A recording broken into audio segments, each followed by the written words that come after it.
नमस्कार। आज हम एंथ्रोपोलॉजी के ऑनलाइन का दूसरा क्लास को लेकर हाजिर हुए हैं। जो मानव विज्ञान का जो पहला टॉपिक है, मानव विज्ञान की परिभाषा, अर्थ, स्कोप, इम्पोर्टेंस और ब्रांचेज। तो ये पहला टॉपिक है और बहुत ही इम्पोर्टेंट टॉपिक। हर बार बीपीएससी की परीक्षाओं में इसे पूछा जाता है। अगर आप पूर्व के पूछे गए प्रश्न पत्रों का अगर आप अध्ययन करें, उसका विश्लेषण करें, तो हर दूसरी बार इस प्रश्न को पूछा गया है। परंतु इस प्रश्न की अच्छी ढंग से तैयारी नहीं रहने के कारण बहुत सारे विद्यार्थी लिख नहीं पाते हैं। क्योंकि ये पहला टॉपिक है तो वो इसे काफ़ी लोग लाइटली लेते हैं कि चलो लिख लेंगे, लेकिन इसमें भी कई पेचीदगियाँ हैं। इसको लिखने के लिए जो सिंक्रोनाइज्ड वे चाहिए वो तब आएगा जब इसको हम खूब बढ़िया से अध्ययन करेंगे और उस पर एक जो सिनॉप्सिस है, एक नोट्स बनाएंगे। तो हम सिनॉप्सिस के जरिए ही आप लोगों को बताएंगे, समझाएंगे, और बाद में जो हमारे विद्यार्थी रहेंगे, इनरोल्ड विद्यार्थी, उनको हम नोट्स भी उपलब्ध कराएंगे बना हुआ। तो आइए मानव विज्ञान के जो अर्थ हैं, डेफिनेशन को पढ़ेंगे, इसके कार्य क्षेत्र को पढ़ेंगे कि इस विषय का दायरा कहाँ तक है और क्या क्या चीज़ इसमें पढ़ते हैं और यह पढ़ना क्यों जरूरी है। उसके बाद मानव विज्ञान के कितने ब्रांचेज हैं, इसमें भी कई भ्रांतियां हैं और कई मानव शास्त्रियों ने अलग अलग ढंग से इसको विभाजित किया है। तो उसका एक जो कंक्लूजन है उस पर पहुंचने का हम प्रयास करेंगे। और मानव जाति की सेवा में जो मानव विज्ञान की उपयोगिता है, इस पर पिछले 5-6 वर्षों में काफ़ी प्रश्न पूछे गए हैं, जबकि हकीकत यह है कि ये किसी भी किताब में ठीक ढंग से लिखा हुआ नहीं है। एंथ्रोपोलॉजी के कोई भी बुक अगर आप देखें तो उसमें utilization of anthropology in field of service in human welfare, यानी मानव जाति की सेवा में मानव विज्ञान का क्या योगदान है, इसके बारे में कहीं भी विस्तार से दिया हुआ नहीं है। तो इस पर हमने काफ़ी रिसर्च किया है और उन बिंदुओं को निकाले हैं जिससे कि मानव विज्ञान मानव समाज के कल्याण से संबद्ध है, तो उसको भी हम देखेंगे। तो सबसे पहले आइए अर्थ के बारे में ही जानते हैं। पहला जो क्लास था तो उसमें हमने अर्थ के बारे में भी चर्चा किया था और यह भी बताया था कि एंथ्रोपोलॉजी को सबसे पहला प्रयोग किसने किया था, तो अरस्तु ने किया था। अरिस्टोटल अपने काल में किए थे, जो कि ईसा पूर्व के लगभग 2री-3री शताब्दी में अरस्तु का जो काल था, उसी समय एंथ्रोपोलॉजी शब्द का प्रयोग हुआ। तो एंथ्रोपोलॉजी का अर्थ क्या होता है, तो वास्तव में यह 2 ग्रीक शब्दों से मिलकर बना हुआ है और वो है एंथ्रोपस प्लस लोगस। एंथ्रोपस का मतलब होता है मानव या मानव संबंधी, और लोगस का मतलब होता है वैज्ञानिक अध्ययन। वैज्ञानिक अध्ययन किसे कहते हैं, किसी भी चीज़ों का जो हम क्रमबद्ध अध्ययन करते हैं, क्रमबद्ध अध्ययन, विश्लेषण और उसके निष्कर्ष पर पहुंचते हैं, तो उसे वैज्ञानिक अध्ययन कहते हैं। तो यह भी विज्ञान है, इसको आप मानव विज्ञान कह लीजिए या फिर मानव शास्त्र भी कह सकते हैं। अगर हम इंसाइक्लोपीडिया ब्रिटेनिका, इंसाइक्लोपीडिया जो है वो सबसे प्राचीन है, जो कि जितने भी शब्द हैं उसके अर्थ इसमें दिए गए हैं। बाद में इसके आधार पर बहुत सारे निकले हैं। आप विकिपीडिया को भी देख सकते हैं, तो वो उसी का एक तरह से कॉपी है विकिपीडिया, जिसमें कि आप किसी भी चीज़ को सर्च करें तो सबसे पहले विकिपीडिया, गूगल जो है विकिपीडिया रेफर करता है और वहाँ जाके हम किसी भी चीज़ को, किसी भी वस्तु को, किसी स्थान, नाम या उसको हम एक मोटी जानकारी वहाँ से हासिल कर सकते हैं। तो इंसाइक्लोपीडिया ब्रिटेनिका में, जो कि मूल रूप से सबसे पहले जो है एक शब्दकोश का जो निर्माण, जो डिक्शनरी कहते हैं, तो वो इंसाइक्लोपीडिया ब्रिटेनिका है। तो उसमें एंथ्रोपोलॉजी की परिभाषा इस तरह से दी हुई है: मानव विज्ञान प्राकृतिक इतिहास की वह शाखा है जो मानव जाति का अध्ययन करती है। तो ये तो इंसाइक्लोपीडिया ब्रिटेनिका मोटे मोटे शब्दों में इसका अर्थ को स्पष्ट किया है, परंतु कई मानव शास्त्रियों ने मानव विज्ञान को परिभाषित करने का प्रयास किया। हालांकि सभी की परिभाषाओं में कुछ ना कुछ त्रुटि है और एक जो वास्तविक परिभाषा होनी चाहिए, जो अर्थपूर्ण परिभाषा होनी चाहिए, वो क्या है, इस पर भी हम आगे बात करेंगे।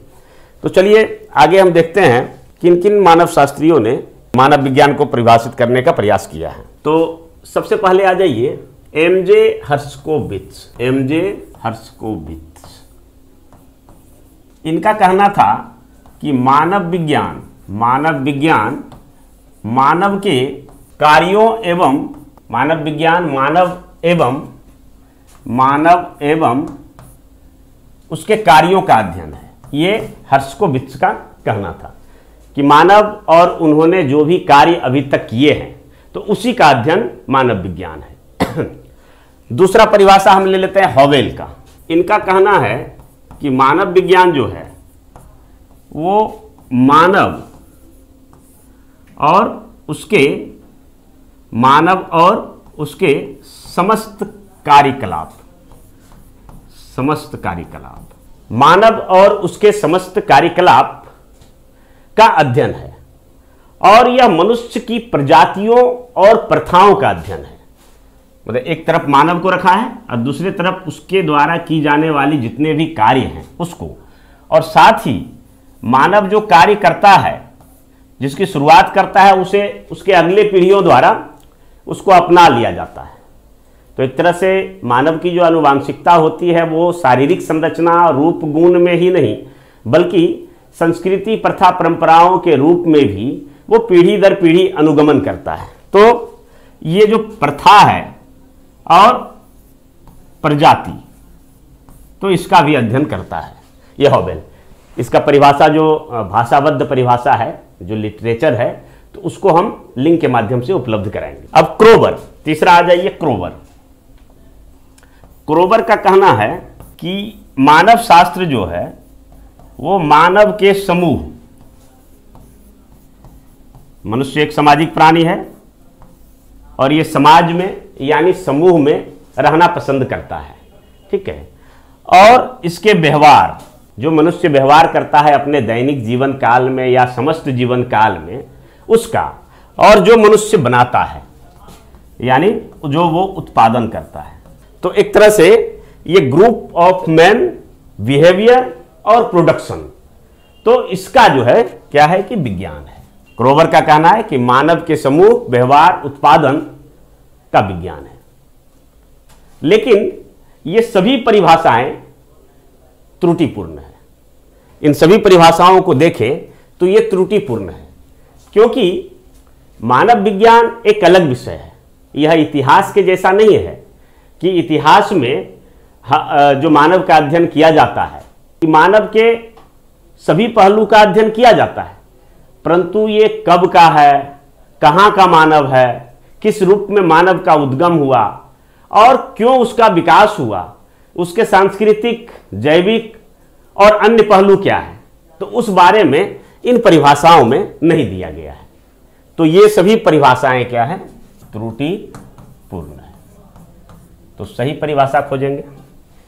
तो आइए, कई मानव शास्त्रियों ने यह कहने का प्रयास किया कि मानव शास्त्र जो है वो मानव का क्या करती है कि किसी विशेष स्थान और समय इसमें अध्ययन करती, समय में अध्ययन करती है। यानी ये अफ्रीका के मानव का अध्ययन करती है, एशिया के मानव का अध्ययन करती है, अमेरिका के मानव का अध्ययन करती है, और किस काल का अध्ययन करता है, जैसे प्राचीन काल, अति प्राचीन काल, प्राग ऐतिहासिक काल, आद्य ऐतिहासिक काल, ऐतिहासिक काल और आधुनिक काल। तो इन मानवों का अध्ययन करता है।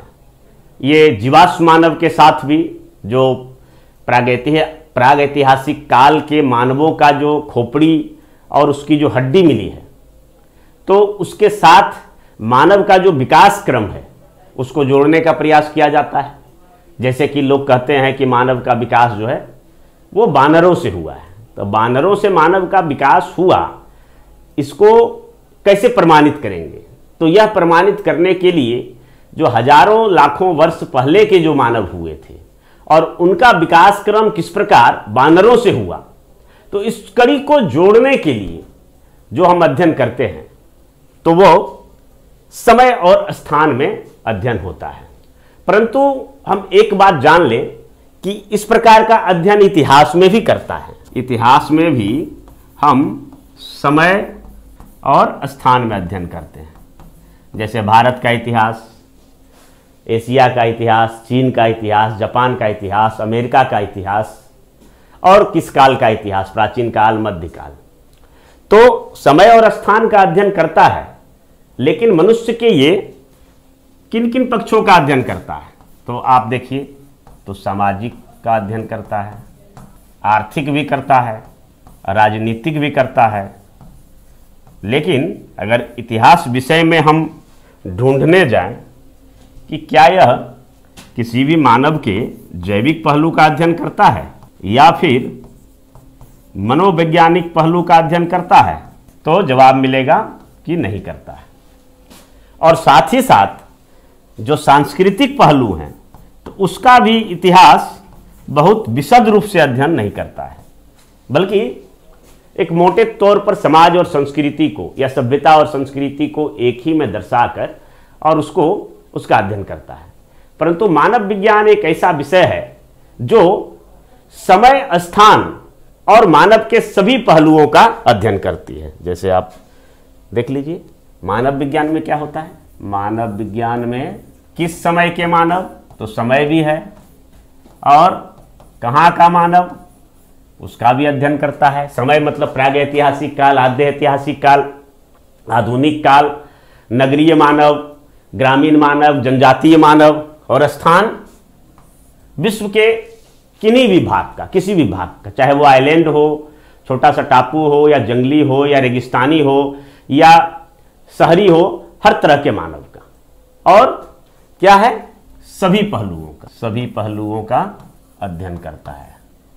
तो मानव के कौन कौन से पहलू हो सकते हैं? तो सामाजिक हो सकते हैं, सामाजिक पहलू, सांस्कृतिक हो सकते हैं, जो हमारा धर्म, प्रथा, परंपरा है, जो हम खान पान, वेशभूषा जो हमारी प्रभावित होती है, तो वो सांस्कृतिक। फिर आर्थिक हो सकता है, बिना आर्थिक के तो कुछ संभव है नहीं।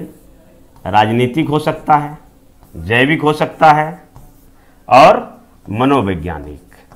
पूरा जो एंथ्रोपोलॉजी है इन्हीं 6 पहलू पर डिपेंड है। ये 6 पहलू याद रख लीजिए, और इसी के आधार पर अगर किसी क्वेश्चन का आंसर देते समय आपको कुछ नहीं आ रहा है, बिल्कुल ब्लैंक है, तो आप यही 6 पहलू याद कीजिए कि समाज उसका कैसा है, उसका संस्कृति धर्म कैसा है, वो किस प्रकार के आर्थिक जीवन जीते हैं, उसका राजनीतिक संगठन कैसा है, उसकी क्या जैविकीय विशेषता है, और क्या उसके मनोवैज्ञानिक जो प्रभाव है वो है। तो इसी के आधार पर लिख दीजिए।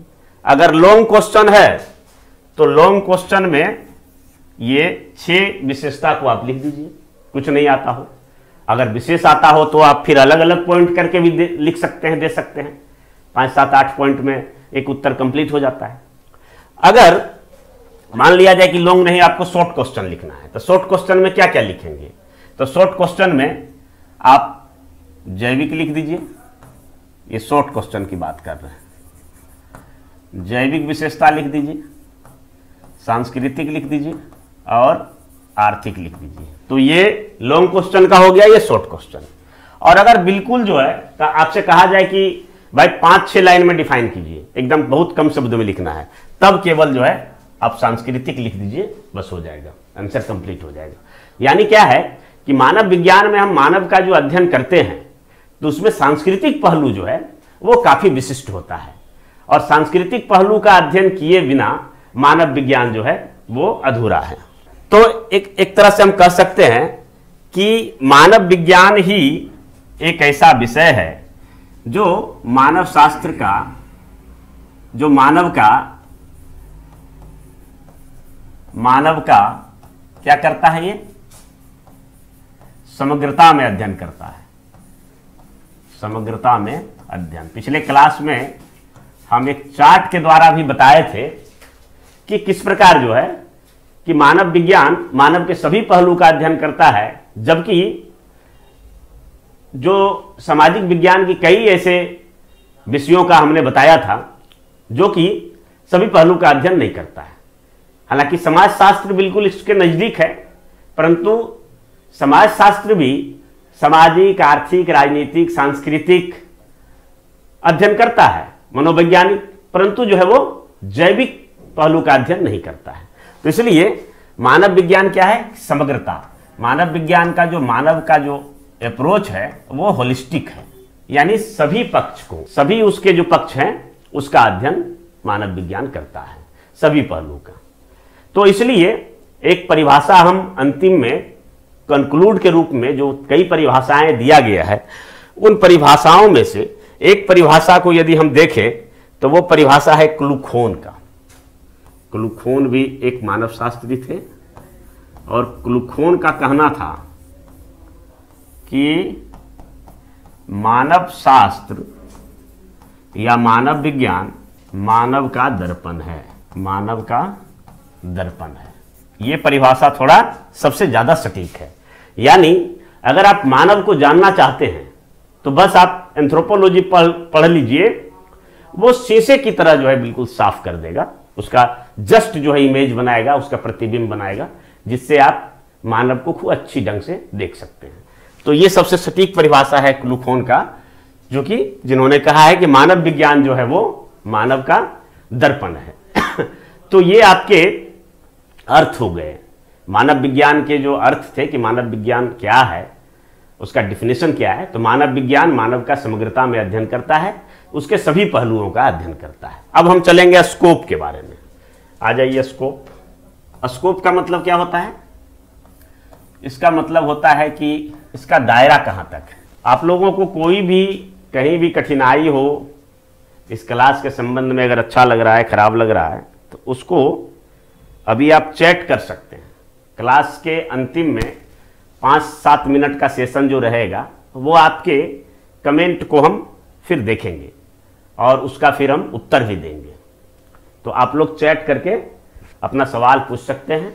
बाद में भी जब ये क्लास, ऑनलाइन क्लास समाप्त हो जाएगा तो ये चैनल पर, इटी एकेडमी चैनल पर या वीडियो के रूप में उपलब्ध रहेगा। इस वीडियो को बाद में भी लोग देख सकते हैं और उस वीडियो में भी अगर कुछ समझने में दिक्कत हो रहा है तो उसको भी आप चैट कर सकते हैं और पूछ सकते हैं।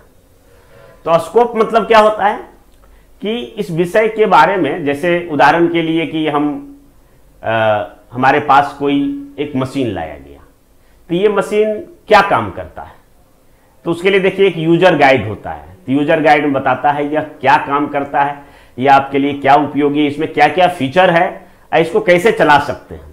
तो ठीक उसी प्रकार से स्कोप जो है वो किसी भी विषय का एक यूजर गाइड होता है, एक उसके बारे में उसका दायरा बताता है, उसमें क्या क्या पढ़ा जाता है, इसकी सीमा कहाँ तक है, इन चीज़ों का इसमें बखान रहता है। तो आइए हम स्कोप के बारे में चर्चा करते हैं। तो मानव विज्ञान में क्या है कि यह मानव के सभी पहलुओं का अध्ययन करता है। सभी पहलुओं का अध्ययन, तो सभी पहलुओं का अध्ययन तो हम समझ चुके हैं कि कितने पहलू हैं। 6 पहलू कुल मिला के बताए हैं कि 6 पहलू का अध्ययन, और इसी में मानव का समग्रता से अध्ययन हो जाता है। तो सबसे पहले उनमें से हम पहला ले लें जैविक पहलू, और इनको समझते हैं। तो जैविक पहलू जो है यह क्यों आवश्यक है? क्योंकि मानव एक जैविक प्राणी है, जैविक प्राणी है, और जैविक प्राणी के रूप में इनकी कुछ ज़रूरतें हैं। क्या ज़रूरतें हैं? तो भूख लगता है, इसे प्यास लगता है। चूंकि ये जैविक प्राणी है यानी जंतु है, तो इसे यौन संबंधों की भी आवश्यकता होती है। उसके बाद इसे आवास की ज़रूरत होती है, फिर इसे कपड़ा की ज़रूरत होती है। ठीक है, आज के आधुनिक मानव इन चीज़ों की अकेले रहकर भी पूर्ति कर सकता है, क्योंकि आज का जो समाज है, अर्थव्यवस्था है, राजनीतिक व्यवस्था, वो काफ़ी मजबूत हो चुका है। लेकिन जो आदिम मानव थे उनके लिए बहुत ही मुश्किल था इन सब चीज़ों की पूर्ति करना, क्योंकि लोग कठोर वातावरण में रहते थे, जंगली वातावरण में रहते थे, यायावर जीवन व्यतीत करते थे, एक जगह कहीं टिकते नहीं थे, भोजन की बहुत बड़ी समस्या थी, और इन्हें प्रकृति से रोजाना संघर्ष करना पड़ता था, जाड़ा गर्मी बरसात से इन्हें जूझना पड़ता था। ऐसे में एक जीवन साथी की बहुत बड़ी ज़रूरत थी, और ये जीवन साथी इसे विवाह के माध्यम से मिल सकता था। तो इस तरह से विवाह बना, विवाह के बाद फिर परिवार हुआ। परिवार भी इसलिए जरूरी था कि मान लिया जाए कि कोई एक मादा मनुष्य है, यानी लेडीज है, औरत है, तो उसकी गर्भावस्था के दौरान आप देखते होंगे कि प्रसव काल की काफ़ी जटिलता होती है और प्रसव के बाद उसके शारीरिक कमजोरी के कारण उसे सहयोग की आवश्यकता पड़ती है। इसके अतिरिक्त जो जन्म लेने वाले जो शिशु हैं, मानव शिशु, उसका लंबे समय तक शैशवावस्था चलता है। लंबे समय तक यानी वो जब तक अपने पैरों पर खड़ा ना हो जाए। तो पैरों पर कब खड़ा हो जाए? आप लोग तैयारी कर रहे हैं तो अभी तक पैर पर नहीं खड़ा हुए, तो समझ जाइए कि अभी तक आपका शैशवावस्था ही चल रहा है, मतलब बच्चा है। जब आप खुद से कमाने खाने लगेंगे तो माता पिता का संरक्षण हट जाएगा। तो मानव शिशु का लंबे समय से शैशवावस्था, जबकि कुछ आप देखें चिड़िया से लेके बहुत सारे ऐसे जीव जंतु के बच्चे हैं जो जन्म लेने के 1-2 दिन के बाद ही वो अपना पैर पर खड़ा हो जाता है, खाने पीने की वस्तुएं खुद से जुगाड़ करने लगता है। ऐसे बतख का बच्चा अंडा से निकलते ही वो दौड़ने लगता है। मानव ऐसा नहीं कर सकता है, इसको दौड़ने के लिए कम से कम 5-6 साल चाहिए। तो ऐसे में एक जो प्रसव की जटिलता है और शारीरिक दुर्बलता के कारण एक अकेली औरत जो है बच्चों का लालन पालन नहीं कर सकता है। तो इसलिए इस परिवार में पिता की भूमिका काफी अहम हो जाता है और इस कारण से परिवार बना। फिर उसका जो नातेदारी सिस्टम है, जो किनशिप सिस्टम है, उसका विकास हुआ। फिर उसका डिसेंट ऑर्डर जो है किस वंश का है वो बना और फिर इस तरह से कई ग्रुप बना, एसोसिएशन बना, इंस्टीट्यूशन बना, कास्ट, ट्राइब, कम्युनिटी, इस तरह से निर्माण हुआ और अंततः सोसाइटी का निर्माण हुआ, समाज का। तो ये क्या है कि इन्हीं जरूरतों को पूरा करने के लिए मानव कुछ तंत्र विकसित करते हैं ताकि आसानी से, ये आज भी है और पहले भी था, कुछ सिस्टम है, तंत्र है। जैसे आज आप देखे होंगे कि कोरोना महामारी में जब पूरा भारत अस्त व्यस्त हो गया था, किसी को ऑक्सीजन नहीं मिल रहा था, बेड नहीं मिल रहा था और लोग त्राहिमाम कर रहे थे, तो एक सवाल उठा कि भाई दोष किसका है? तो किसी का दोष नहीं, बोला कि सिस्टम का दोष है। तो ये सिस्टम कौन है? तो लोग तलाश करने लगे कि सिस्टम कौन है। आप भी तलाश कर सकते हैं कि बस सिस्टम कौन है जो सारा व्यवस्था को गड़बड़ कर दिया। तो मानव ने जो आज से लगभग 10 लाख वर्ष पूर्व जब मानवीय सभ्यता का उद्भव हुआ था, जो पूरा पाषाण काल के समय में, और उस समय होमो इरेक्टस मानव ने जब मानवीय सभ्यता की आधारशिला रखी थी, तब से सिस्टम का विकास हुआ। और वो सिस्टम आज कोरोना महामारी में इतना चरमरा गया कि हम लोग अस्त व्यस्त हैं, किसी को ऑक्सीजन नहीं मिल रहा है, बेड नहीं मिल रहा है। रोज 4,000 तो सरकारी आंकड़ा है, WHO के अनुसार 4-5 गुना इससे अधिक मृत्यु हो रही है। देखिए मुर्दों पर से कफन हटाया जा रहा है ताकि वास्तविकता नहीं पता चले। तो ये सिस्टम का जो दोष है, तो सिस्टम कौन है, कहां से सिस्टम आया, किसने बनाया सिस्टम और क्यों सिस्टम फेल्योर हुआ, इस मुद्दे पर सोचने समझने की जरूरत है। और ये सिस्टम किसी आज ने नहीं बनाया, बल्कि प्राचीन काल के जो आदि मानव थे, आज से 10-20 लाख वर्ष पहले से बना चला आ रहा है। उस सिस्टम ने धोखा दे दिया। तो सिस्टम क्या है? तो सिस्टम है तो इन्होंने अपना एक सामाजिक तंत्र बनाया इन जरूरतों को पूरा करने के लिए। अब कोई आदमी बैठे रहेगा परिवार को लेकर, बच्चों को लेकर, तो उससे भी नहीं है, तो कुछ काम धाम करना पड़ेगा। तो काम धाम करने के लिए फिर अर्थव्यवस्था है। प्राचीन काल में अर्थव्यवस्था है, प्राचीन काल में कृषि और पशुपालन, कंदमूल फल इकट्ठा करना, मछली पकड़ना अर्थव्यवस्था के यही प्रमुख स्रोत थे। जैसे जैसे समाज विकास करता चला गया और उसमें विज्ञान एवं प्रौद्योगिकी की भूमिका अहम होती गई, वैसे वैसे जो ये अर्थव्यवस्था है, जो इसमें रोजगार है, जो पेशा है, उसका स्पेशलाइजेशन होता गया, स्पेसिफिकेशन होता गया और आज कई प्रकार के रोजगार हैं।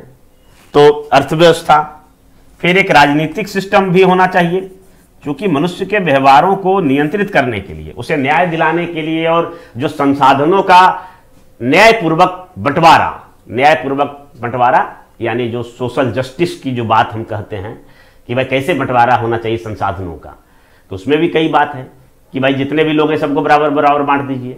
तो बराबर बराबर बांट दीजिएगा तो ये 6-5 उंगली है, तो इसमें ये छोटा बच्चा है, अभी पढ़ रहा है, ये काफ़ी वृद्ध हो गया, बीमार रहता है, तो फिर नहीं होगा। तो इनको थोड़ा सा ज़्यादा हेल्प करना पड़ेगा। ये तीनों सक्षम है तो थोड़ा सा कम भी देंगे, चलेगा। तो ये सोशल जस्टिस की बात है, आज चलता है। तो उसके लिए पॉलिटिकल सिस्टम है, उसका हम निर्माण किए हैं। और मनुष्य के जीवन में उमंग हो, उल्लास हो और किसी भी चीज़ को जो हमने सीखा, जो बनाया, उसका अगली पीढ़ियों तक हस्तांतरण हो और उस सिस्टम के अनुसार से काम करे।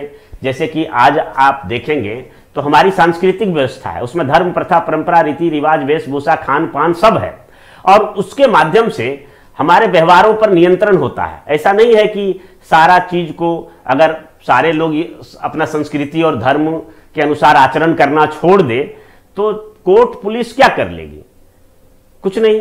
सारे लोग तो कोर्ट और पुलिस क्या है, वो है क्या कि जो अपराधी मानसिकता के लोग हैं उनको पकड़कर सजा दिलाने का काम करता है, लोगों के बीच नजीर पेश होता है कि इस तरह के काम करेंगे तो आपको भी सजा मिलेगी। अपराध रोकना पुलिस और न्यायालय का काम नहीं है, ये समाज का काम है। हम जिस प्रकार से समाज को बनाएंगे उसी प्रकार से हमारा समाज व्यवहार करेगा। तो अगर मनुष्य जो है धर्म सम्मत आचरण या अपने सांस्कृतिक व्यवस्था के सम्मत आचरण करना छोड़ दे तो फिर पूरा अराजकता की स्थिति हो जाएगी।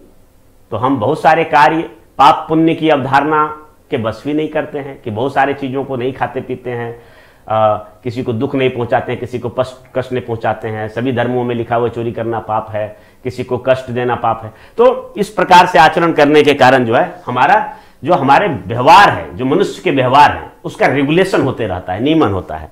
तो सांस्कृतिक व्यवस्था है।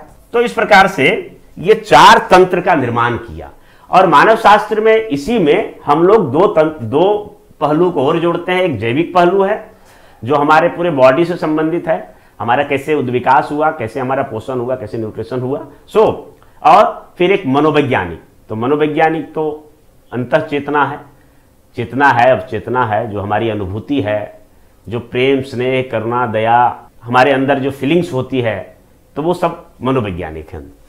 तो इस तरह से जैविक पहलू में जो जैविक प्राणी के रूप में हमारी जो जरूरतें हैं उस जरूरतों को पूरा करने के लिए ही हम सारा सिस्टम को बनाए हैं। अब इसके अंदर क्या है, क्या क्या आता है उसको भी थोड़ा देख लेते हैं। तो इसमें आता है उद्विकास, उद्विकास यानी इवोल्यूशन, इवोल्यूशन। फिर कहा जाता है कि इवोल्यूशन को पहले देख लेते हैं। तो इवोल्यूशन में क्या है कि लोग मानव कहां से आया और किस रूप में धरती पर आया, किसी भगवान ने बनाया, अल्लाह ने बनाया, गॉड ने बनाया, या फिर किसकी कृति है, कैसे यहां आया। तो इस संबंध में बहुत सारी प्राचीन मान्यताएं थी, सभी धर्म के लोग अपने अपने उनके दावे थे। परंतु जब एंथ्रोपोलॉजिकल स्टडी प्रारंभ हुआ या फिर बायोलॉजिकल स्टडी कहें, तो इवोल्यूशन को प्रारंभिक तौर पर देखा गया कि कुछ कुछ जीवों से इसकी समानता है मानव की। तो ऐसा अनुमान लगाया गया कि हो सकता है कि इसका क्रमिक विकास हुआ हो।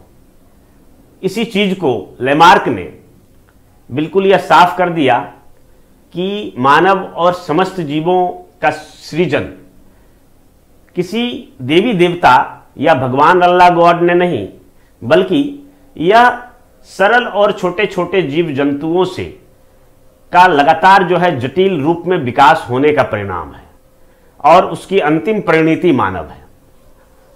तो ये उद्विकास है। फिर इसमें डार्विन का सिद्धांत आया। डार्विन के बाद कई लोगों का सिद्धांत आया, जैसे कि मेंडल है, ह्यूगो डी व्रीज है, ओपलर है। तो इन सभी के सिद्धांतों को जोड़कर एक और सिंथेसाइज किया गया थ्योरी है जिसको कि सिंथेटिक थ्योरी बोलते हैं। तो ये उद्विकास, उसके बारे में हम अध्ययन करेंगे। फिर प्राइमेट, क्योंकि माना जाता है कि मनुष्य जो है, मनुष्य का जो नजदीकी पूर्वज है वो बानर है, एप यानी बनमानुष।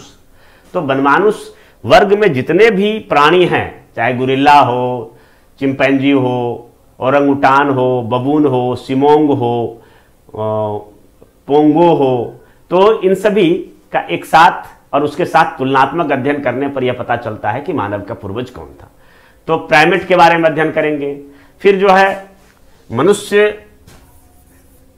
कैसे कैसे उसका विकास हुआ। तो खुदाई से कई प्रकार के प्राचीन मानवों के कंकाल मिले हैं, उनके अस्थियों का प्रमाण मिले हैं, और जो कि आज के मानव से कुछ कुछ डिफरेंट थे और कुछ कुछ जो है उसमें सिमिलरिटीज थी। तो ये डिफरेंस और सिमिलरिटीज को के कड़ी को जोड़ते हुए, हालांकि अभी पूरा कड़ी जुड़ा नहीं, अभी इसमें बहुत सारा अध्ययन किया जाना बाकी है।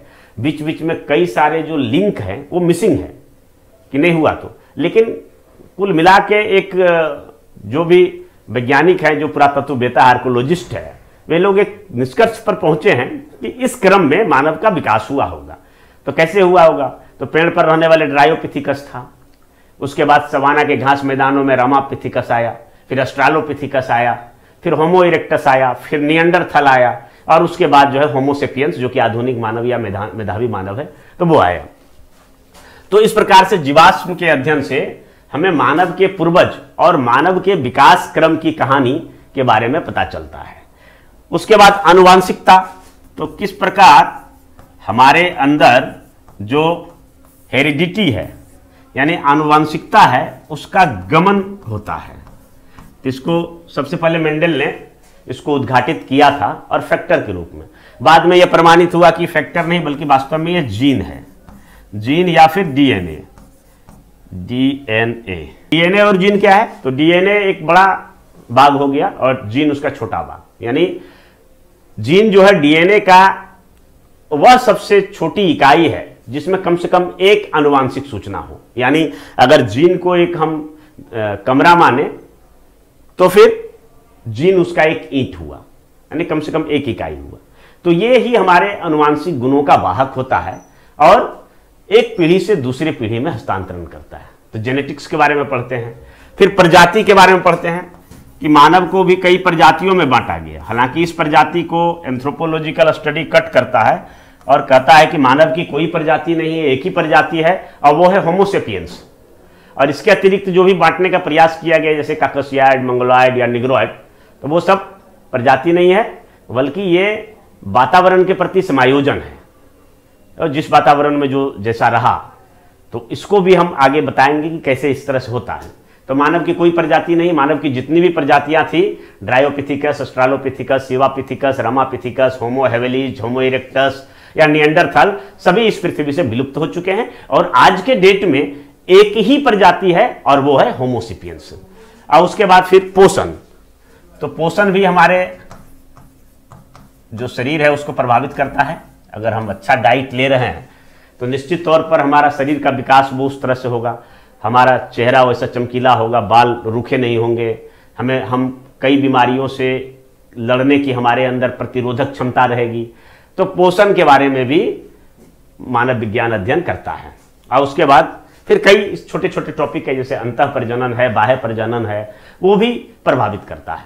जैसे कि अगर हम एक ही जाति में विवाह करते हैं तो बच्चे जो है उतने कुशाग्र बुद्धि या फिर जो है उसमें उस तरह का विकास नहीं होगा जितना कि अगर हम दूर रिलेशन में विवाह करते हैं।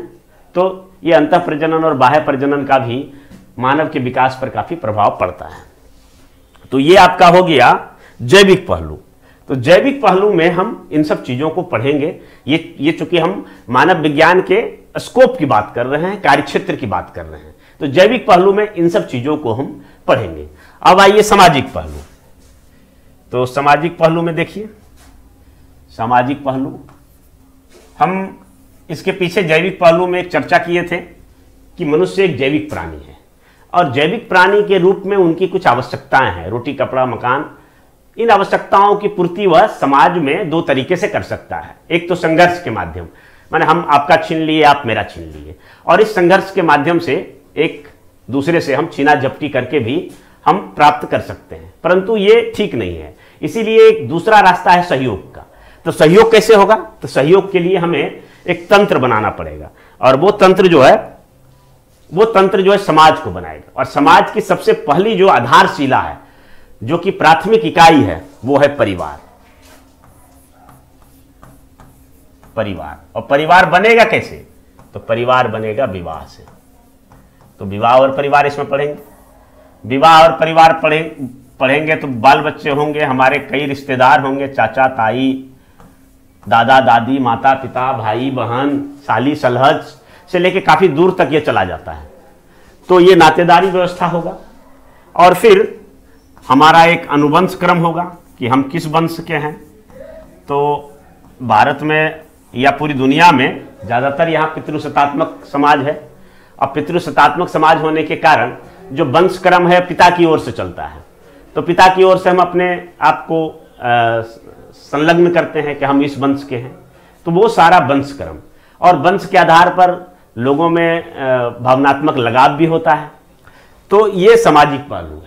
और इसके आधार पर फिर यहाँ से अगर हम आगे निकले तो पहले जब लोग जंगल में रहते थे तो इससे ज़्यादा विकास नहीं हो पाता था। उसके बाद फिर जो है क्या है कि चूंकि ट्राइबल फॉर्म में लोग रहते थे तो फिर कोई ट्राइब हो गया, जैसे कि संथाल ट्राइब हो गया, तो सारे संथाल में एक हम की भावना इसलिए होती थी कि सब संथाल जनजाति के लोग हैं, एक ही भाषा वो बोलते थे, मुंडा हो बिरहोर, चेंचू, जो भी अलग अलग जनजाति था। तो इसके बाद फिर जनजाति ही आता था। लेकिन बाद में जैसे जैसे धीरे धीरे मनुष्य की सामाजिक चेतना बढ़ती गई और वो इसका विकास करने लगा, तो विकास क्रम में क्या बनाए, तो कुछ लोग ग्रुप बनाने लगे। ये ग्रुप किस प्रकार हो सकता है, तो ये हो सकता है, अच्छा काला पेन, ठीक है।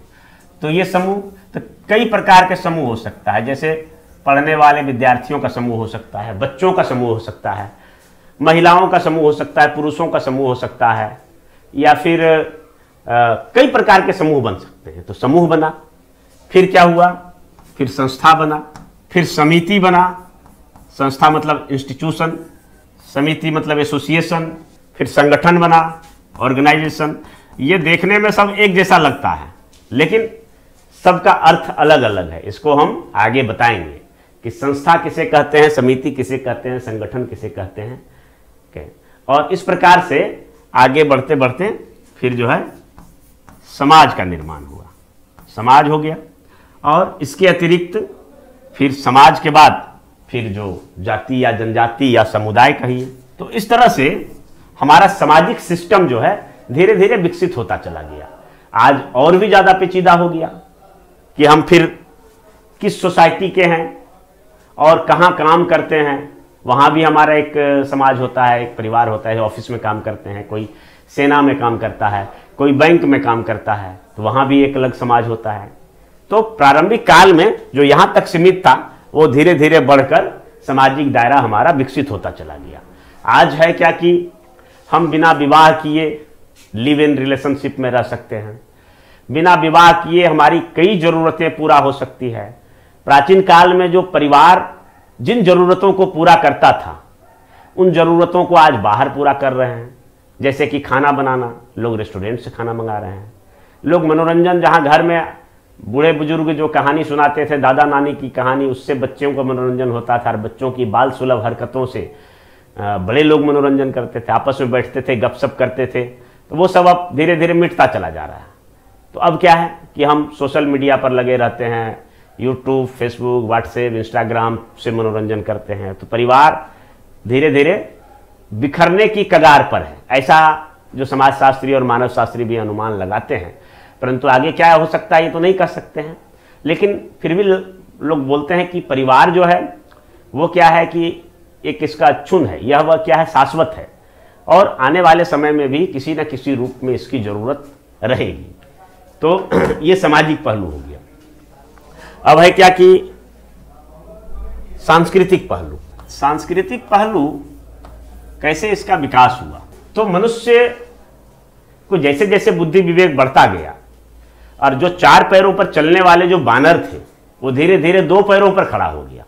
तो दो पैरों पर खड़ा हो गया तो हाथ हमारा फ्री हो गया, हमारा मस्तिष्क जो है वो अति विकसित हो गया, हम काफ़ी ज़्यादा सोचने लगे, उसका विश्लेषण करने लगे, हमारी आंखें जो है काफ़ी तीक्ष्ण हो गई, हमारे कोहनी का बनावट, हमारी जो है दो पैरों से चलने की जो क्षमता है, हमारी रीढ़ की हड्डी, तो इन सभी ने एक ऐसा हमारे शरीर में परिवर्तन लाया जिसके कारण हम जो है वातावरण से अनुकूलन करने लगे।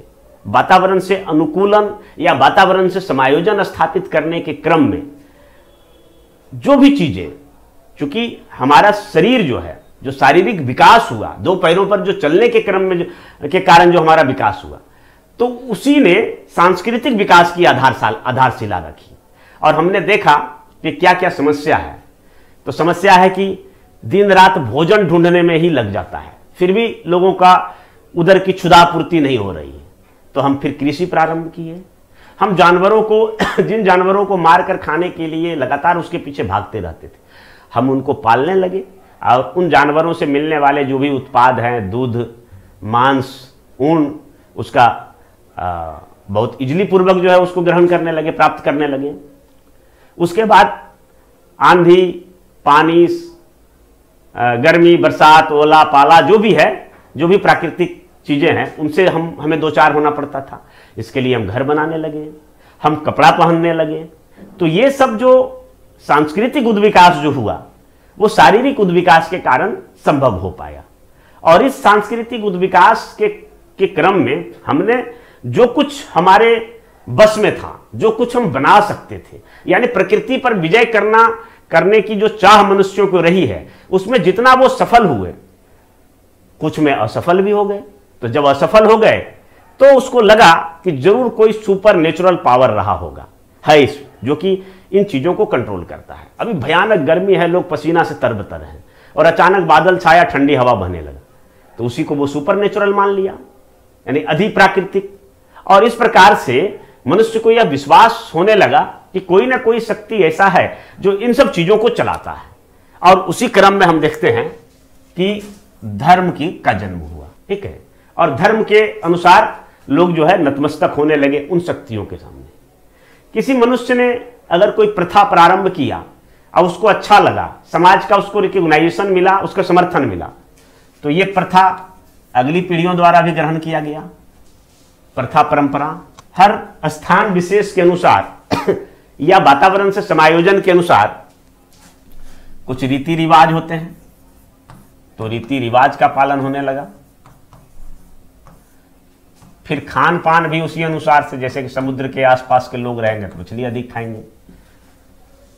वेशभूषा भी, रेगिस्तानी लोग जिस तरह के कपड़े पहनेंगे हम लोग वैसा नहीं पहनेंगे। तो ये सब कहीं ना कहीं वातावरण और क्लाइमेटिक इफेक्ट से प्रभावित था।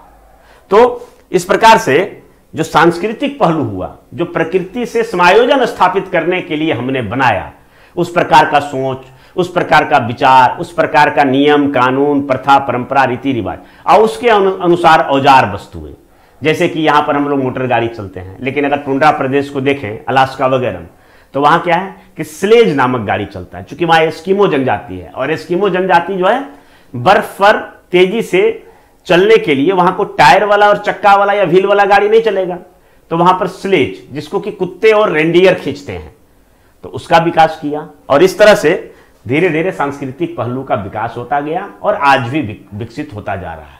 बहुत कुछ पुरातन काल से भी अभी तक जड़ जमाए हुए हैं, और इसी से संबंधित कुछ मिथ और अंधविश्वास का जन्म हुआ, जिसमें जादू, टोना, गंडा, तावीज, तो इन सब चीजें भी हमारी समाज में, हमारी संस्कृति में समाहित होती चली गई। तो इस तरह से फिर जो है देखिए, किसी भी वस्तु से हमारा एक रहस्यात्मक संबंध भी बना, उसको हम लोग टोटम मानने लगे, और टोटम का मानने लगे कि जो मानव समूह है या कोई गोत्र है उसका टोटम है। कई सारी निषेधात्मक प्रकृति का भी चीजें आई, जैसे टैबू ये नहीं करना है, जैसे हिंदू के लिए है कि गाय का मांस नहीं खाना है, मुस्लिम के लिए सुअर का मांस नहीं खाना है, ये टैबू है। तुलसी में पैर नहीं लगाना है। कई ऐसे टैबू होते हैं, जो पूजा घर है या मंदिर में चप्पल पहनकर नहीं जाना है। तो इस प्रकार के टैबू जो है हर एक समाजों में पाया जाता है, रसोई घर में नहीं चप्पल पहन के जाना है, इस तरह कई सारे। तो इसका जो विकास हुआ, और इसके साथ साथ इनसे जुड़े हुए कई ललित कलाओं का विकास हुआ। ललित कला को हम कई रूप में बांट सकते हैं चाहे आप गायन रख लीजिए, वादन रख लीजिए, चित्रकला रख लीजिए, मूर्ति कला रख लीजिए, कोई बाजीगरी रख लीजिए।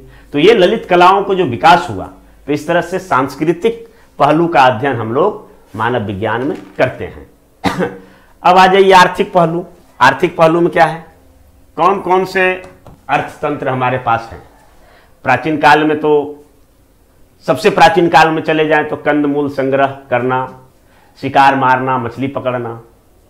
उसके बाद चूंकि शिकार पकड़ने में पशुओं की जरूरत होती थी, तो कुत्ता को सबसे पहले पालतू बनाया, घोड़ा को बनाया, बैल को बनाया, ताकि हमारे इन सब कार्यों में मदद मिले। धीरे धीरे कृषि का विकास हुआ तो कृषि भी प्रारंभ में लोग नदी घाटी के किनारे विकसित हुआ, फिर बाद में शिफ्टिंग कल्टीवेशन भी आया, जब स्थान बदल बदल के लोग खेती करते थे। पहाड़ी ढलानों पर टेरेस कृषि आया, बागवानी कृषि आया, और फिर अस्थाई कृषि आ गया, खेतों को समतल बना के और उस पर खेती किया जाना, और फिर औद्योगिक जगत आया। तो इस तरह से अर्थतंत्र के कई प्रकार हैं, और लेकिन उन सबका जो स्वरूप है वो एक ही है। क्या है? तो भाई उत्पादन है। उत्पादन है, किसी भी वस्तु का उत्पादन होता है, और उत्पादन तो सभी वस्तु का उत्पादन एक जैसे नहीं होते हैं। प्रत्येक वस्तुओं के उत्पादन अलग अलग ढंग से होते हैं। तो उत्पादन के तरीके हो गए, फिर वितरण हो गया, तो वितरण भी सभी वस्तुओं का अलग अलग ढंग से होते हैं, तो वितरण के तरीके आ जाएंगे इसमें। फिर विनिमय हो गया कि कैसे एक्सचेंज होगा। अब एक्सचेंज में भी कई चीज़ें आती है कि भाई कैसे एक्सचेंज करेंगे। तो एक होता है उपहार, दूसरा होता है उत्सवी, तीसरा होता है पारस्परिकता, और चौथा होता है पुनर्वितरण। ये विनिमय भी दो प्रकार से हो सकता है। एक मौद्रिक होगा जो रुपया पैसा के द्वारा होगा लेन देन, और दूसरा होगा अमौद्रिक। जनजातीय क्षेत्रों में अमौद्रिक विनिमय का विकास हुआ था। प्रारंभ से यही था मनुष्य के पास, अदला बदली होता था, वाटर सिस्टम। तो उपहार हम किसी को दे सकते हैं, या उत्सव पर जो सामानों का आदान प्रदान करते हैं वो हो सकता है। पारस्परिकता की यूं ही हमारे पास कोई आया, हमारे पास कुछ अधिक है तो दे दिए, ठीक है। पुनर्वितरण, जैसे हम अगर खूब अमीर हो गए तो समाज से ही लिए गए संसाधन से अमीर हुए तो उसको पुनः जो है बांट दिए। तो ये सब जो तरीके हैं उसको हम एंथ्रोपोलॉजी में पढ़ते हैं, जो कि आधुनिक अर्थशास्त्र में जो मॉडर्न इकोनॉमिक्स है, इन चीज़ों को छोड़ दिया गया था। तो उसको भी हम लोग समाहित करते हुए एंथ्रोपोलॉजी में पढ़ते हैं। फिर आ जाइए राजनीतिक पहलू। राजनीतिक में आ जाइए, क्या क्या हम पढ़ेंगे राजनीतिक में। जो भी राजनीतिक संगठन है, कैसे इसका उद्भव हुआ, कैसे पंचायत बना, कैसे सरकार बनी, कैसे राजतंत्र का उदय हुआ, उसके विकास के बारे में पढ़ेंगे। चूंकि ये राजनीतिक संगठनों का विकास तो हम आधुनिक राजनीति शास्त्र में भी पढ़ते हैं, लेकिन आधुनिक राजनीति शास्त्र किन चीज़ों को छोड़ दिया, तो मानव का वो अपूर्ण राजनीतिक पहलू का अध्ययन करता है, तो हम पूर्ण करेंगे। तो पूर्ण में हम जनजाति को जो छोड़ दिए हैं तो उसको राज्य विहीन बोला जाता है। कहा जाता है कि वहाँ पर कोई सिस्टम नहीं था, परंतु एंथ्रोपोलॉजिकल स्टडी के माध्यम से हम यह भी दिखाएंगे कि राज्य विहीन वर्सेस राज्य, इसका तुलना करेंगे, मतलब क्या अंतर है और किस प्रकार से जनजातीय क्षेत्रों में भी राजनीतिक सिस्टम है उसको देखेंगे।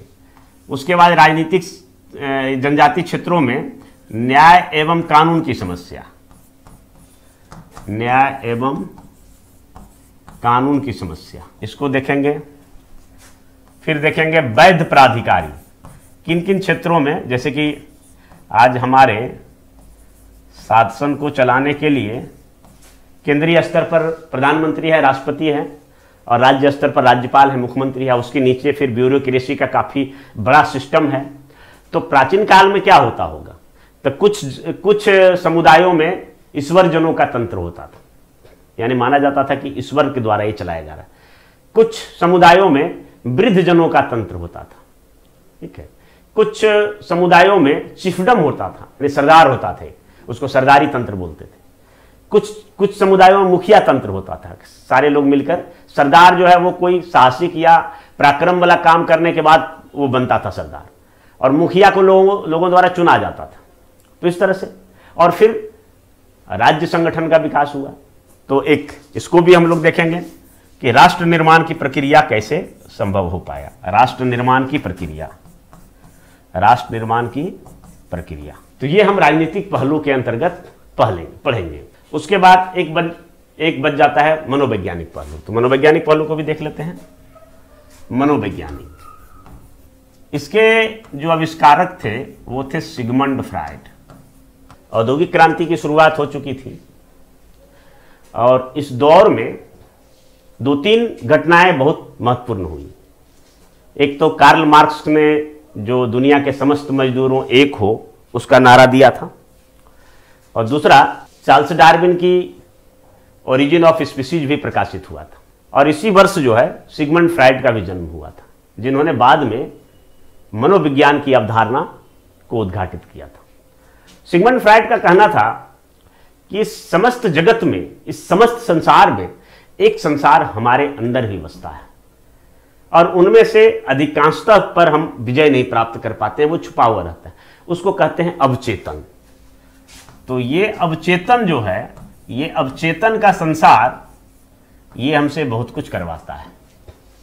चाहे वो कोई अपराध हो या कोई सनक में लिया गया निर्णय हो या किसी के प्रति पूर्वाग्रह हो या कोई धारणा हो या कोई विशेष सोच विचार, घृणा, प्रेम, ये जो उत्पन्न होता है, या फिर हम बहुत सारे लोग होते हैं लकीर का फकीर होते हैं, तो वो क्यों होता है? तो वो कहीं ना कहीं अवचेतन, कि वो अपने से ऊपर मानता है, बहुत सारे लोगों को मानता है और लगता है कि हम ऐसा कुछ नहीं कर सकते हैं, हम बहुत कमजोर हैं। तो ये अवचेतन का संसार है।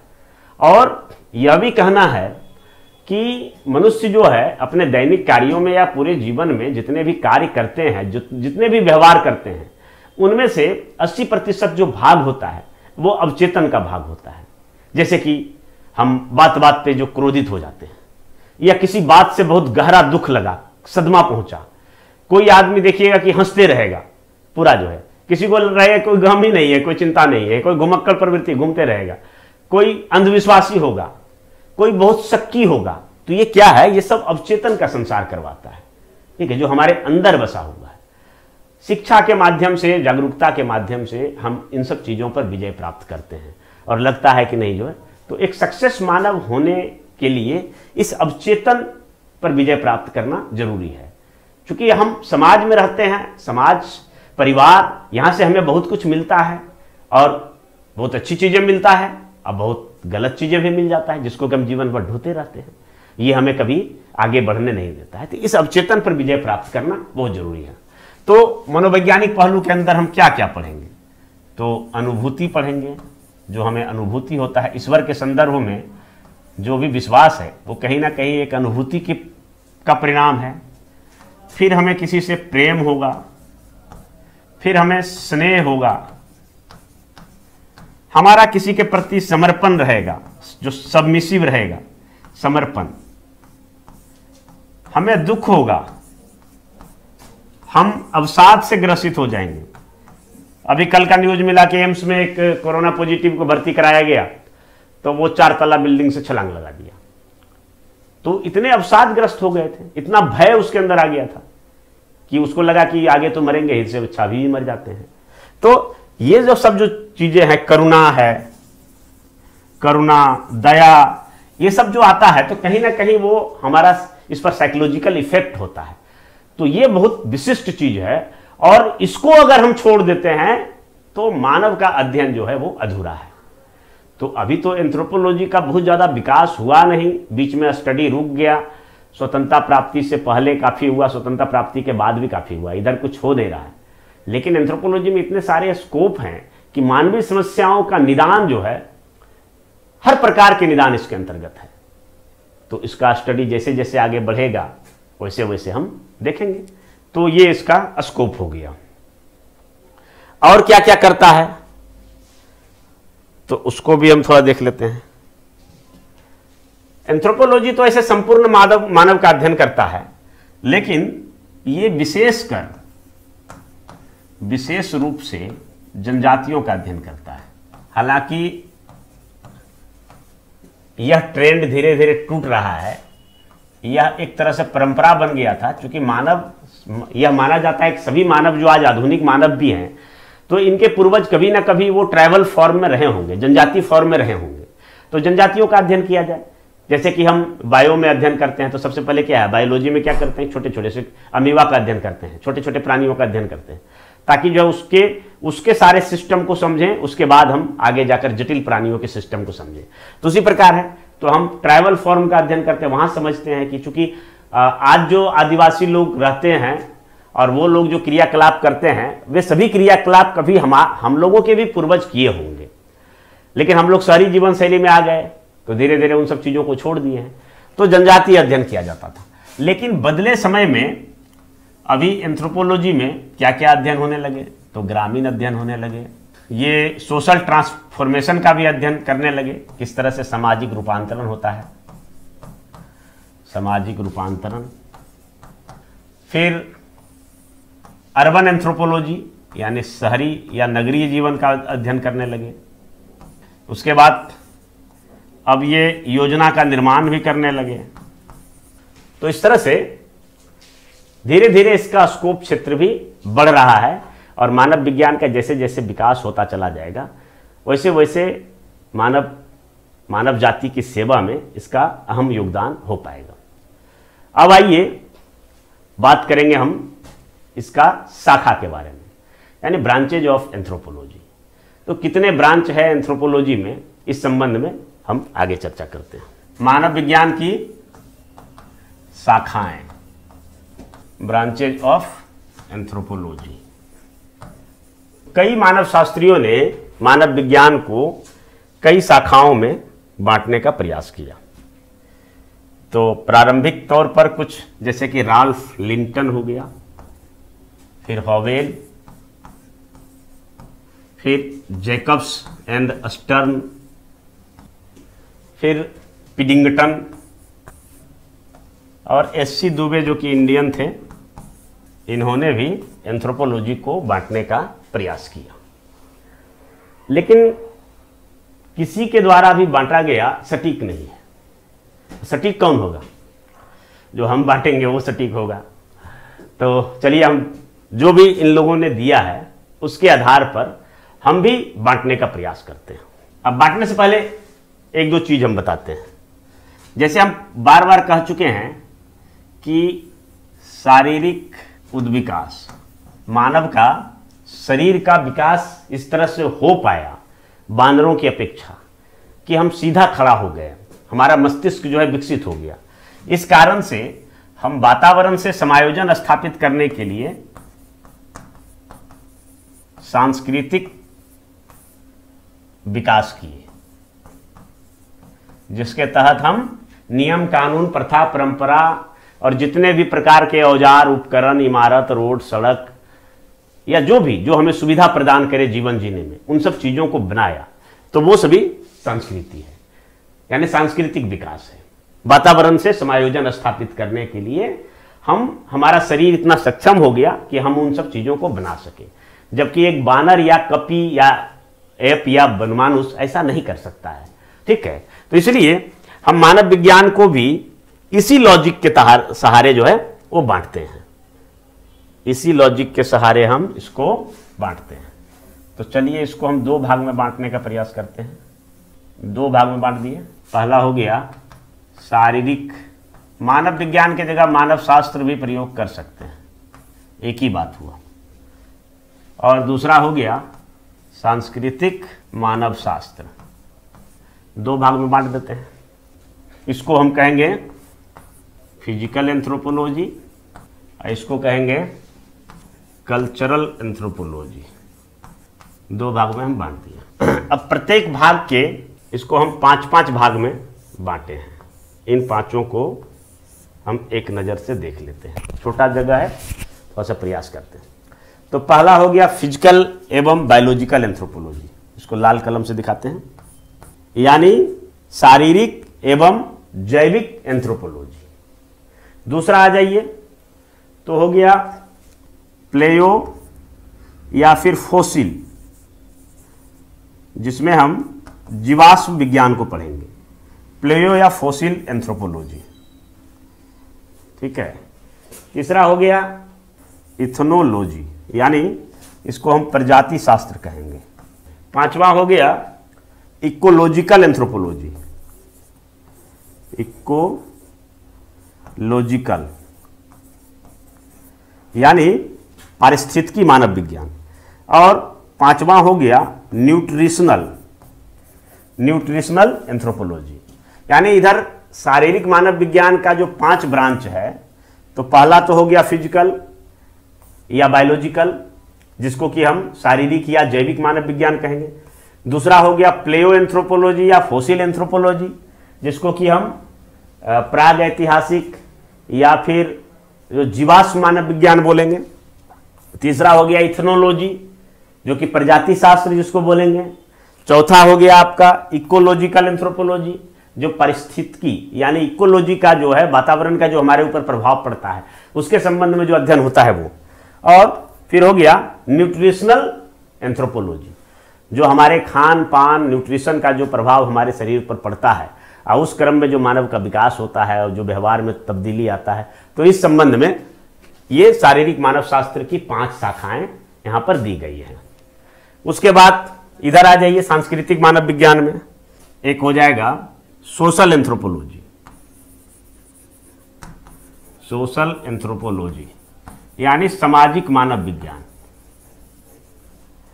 दूसरा हो जाएगा लिंग्विस्टिक एंथ्रोपोलॉजी यानी भाषिक मानव विज्ञान, जो कि भाषाओं का अध्ययन करता है। भाषा भी मनुष्य ने बनाया है, मनुष्य के अतिरिक्त और किसी भी जंतुओं की भाषा और बोली नहीं होता है।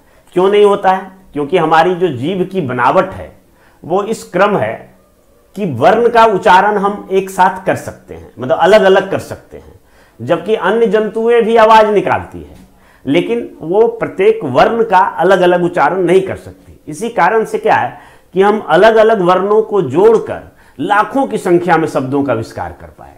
जबकि बिल्ली है तो बिल्ली चूंकि अलग अलग वर्ण को जोड़ नहीं पाती है तो उसके पास एक ही आवाज है, म्याऊं म्याऊं, या जो भी जंतु है सबका। तो इस कारण से भाषा और बोली का जो विकास हुआ, तो सब जगह की भाषा अलग है, उस संबंध में क्या समानता है और क्या अंतर है, इस संबंध में हम पढ़ते हैं। फिर हो गया आर्कोलॉजिकल एंथ्रोपोलॉजी। आर्कोलॉजिकल एंथ्रोपोलॉजी यानी पुरातात्विक मानव विज्ञान। तो प्राग ऐतिहासिक काल जब मनुष्य पत्थर के औजार बनाते थे, जंगलों में रहते थे, कंदमूल फल खाते थे, शिकार करते थे, मछली पकड़ते थे, और इस काल का जो इतिहास हमें जानना है, इस काल के बारे में अगर हमको जानना है तो वो कैसे जानेंगे? तो खुदाई से जो प्राप्त हुए हैं उनके औजार, उनके बर्तन, उनके पत्थर के जो पहला औजार बना था कुल्हाड़ी यानी हैंडेक्स, चॉपर, चॉपिंग, तो इन सब चीज़ों के बारे में तो जानेंगे तो खुदाई से प्राप्त होंगे। तो उस काल के जो है तो उसको हम अलग से एक शाखा के अंतर्गत रखें, वो आर्कोलॉजिकल एंथ्रोपोलॉजी हो गया। तीसरा है साइकोलॉजिकल एंथ्रोपोलॉजी। ये पहला, दूसरा, तीसरा और चौथा। साइकोलॉजिकल मनुष्य की जो मानसिक जो सोच है, जो अवचेतन है, जो उसके व्यवहार हैं, जो कि साइकोलॉजी के कारण मनोविज्ञान, मनुष्य के मनोविज्ञान को समझने के लिए जो भी चीजें हैं, तो उसके लिए एक अलग शाखा है जिसको कि साइकोलॉजिकल एंथ्रोपोलॉजी कहा जाता है। और इन 4 के अतिरिक्त एक और शाखा जो कि हम ऊपर में लिख देते हैं, और वो शाखा है आपका अनुप्रयुक्त मानव विज्ञान। उसको हम अप्लाइड एंथ्रोपोलॉजी, अप्लाइड या फिर एक्शन एंथ्रोपोलॉजी कह सकते हैं। अप्लाइड और एक्शन एंथ्रोपोलॉजी इसको हम कह सकते हैं। तो इससे क्या है कि हाल फिलहाल में जो मानव शास्त्री है उन लोगों ने जो भी योजना का निर्माण करना है, कहीं भी जनजातीय अध्ययन हुआ और उसके संबंध में उसके पुनर्वास हेतु, उसके रिहेबिलिटेशन के लिए जो भी कार्यक्रम बनाना है वो खुद बनाते हैं और वहां जाके खुद साक्षात्कार लेते हैं, खुद पढ़ते हैं, मतलब लोगों के बीच जाकर रहते हैं और इस तरह से फील्ड वर्क करते हैं। और इस आधार पर जो अध्ययन और विश्लेषण होता है, उसका जो निष्कर्ष निकलता है, तो उसके आधार पर अप्लाइड एवं एक्शन एंथ्रोपोलॉजी, ये एंथ्रोपोलॉजी की सबसे नवीनतम विधा है जिसका कि प्रयोग हाल फिलहाल के दिनों में काफी ज्यादा हो रहा है। तो ये 10 है।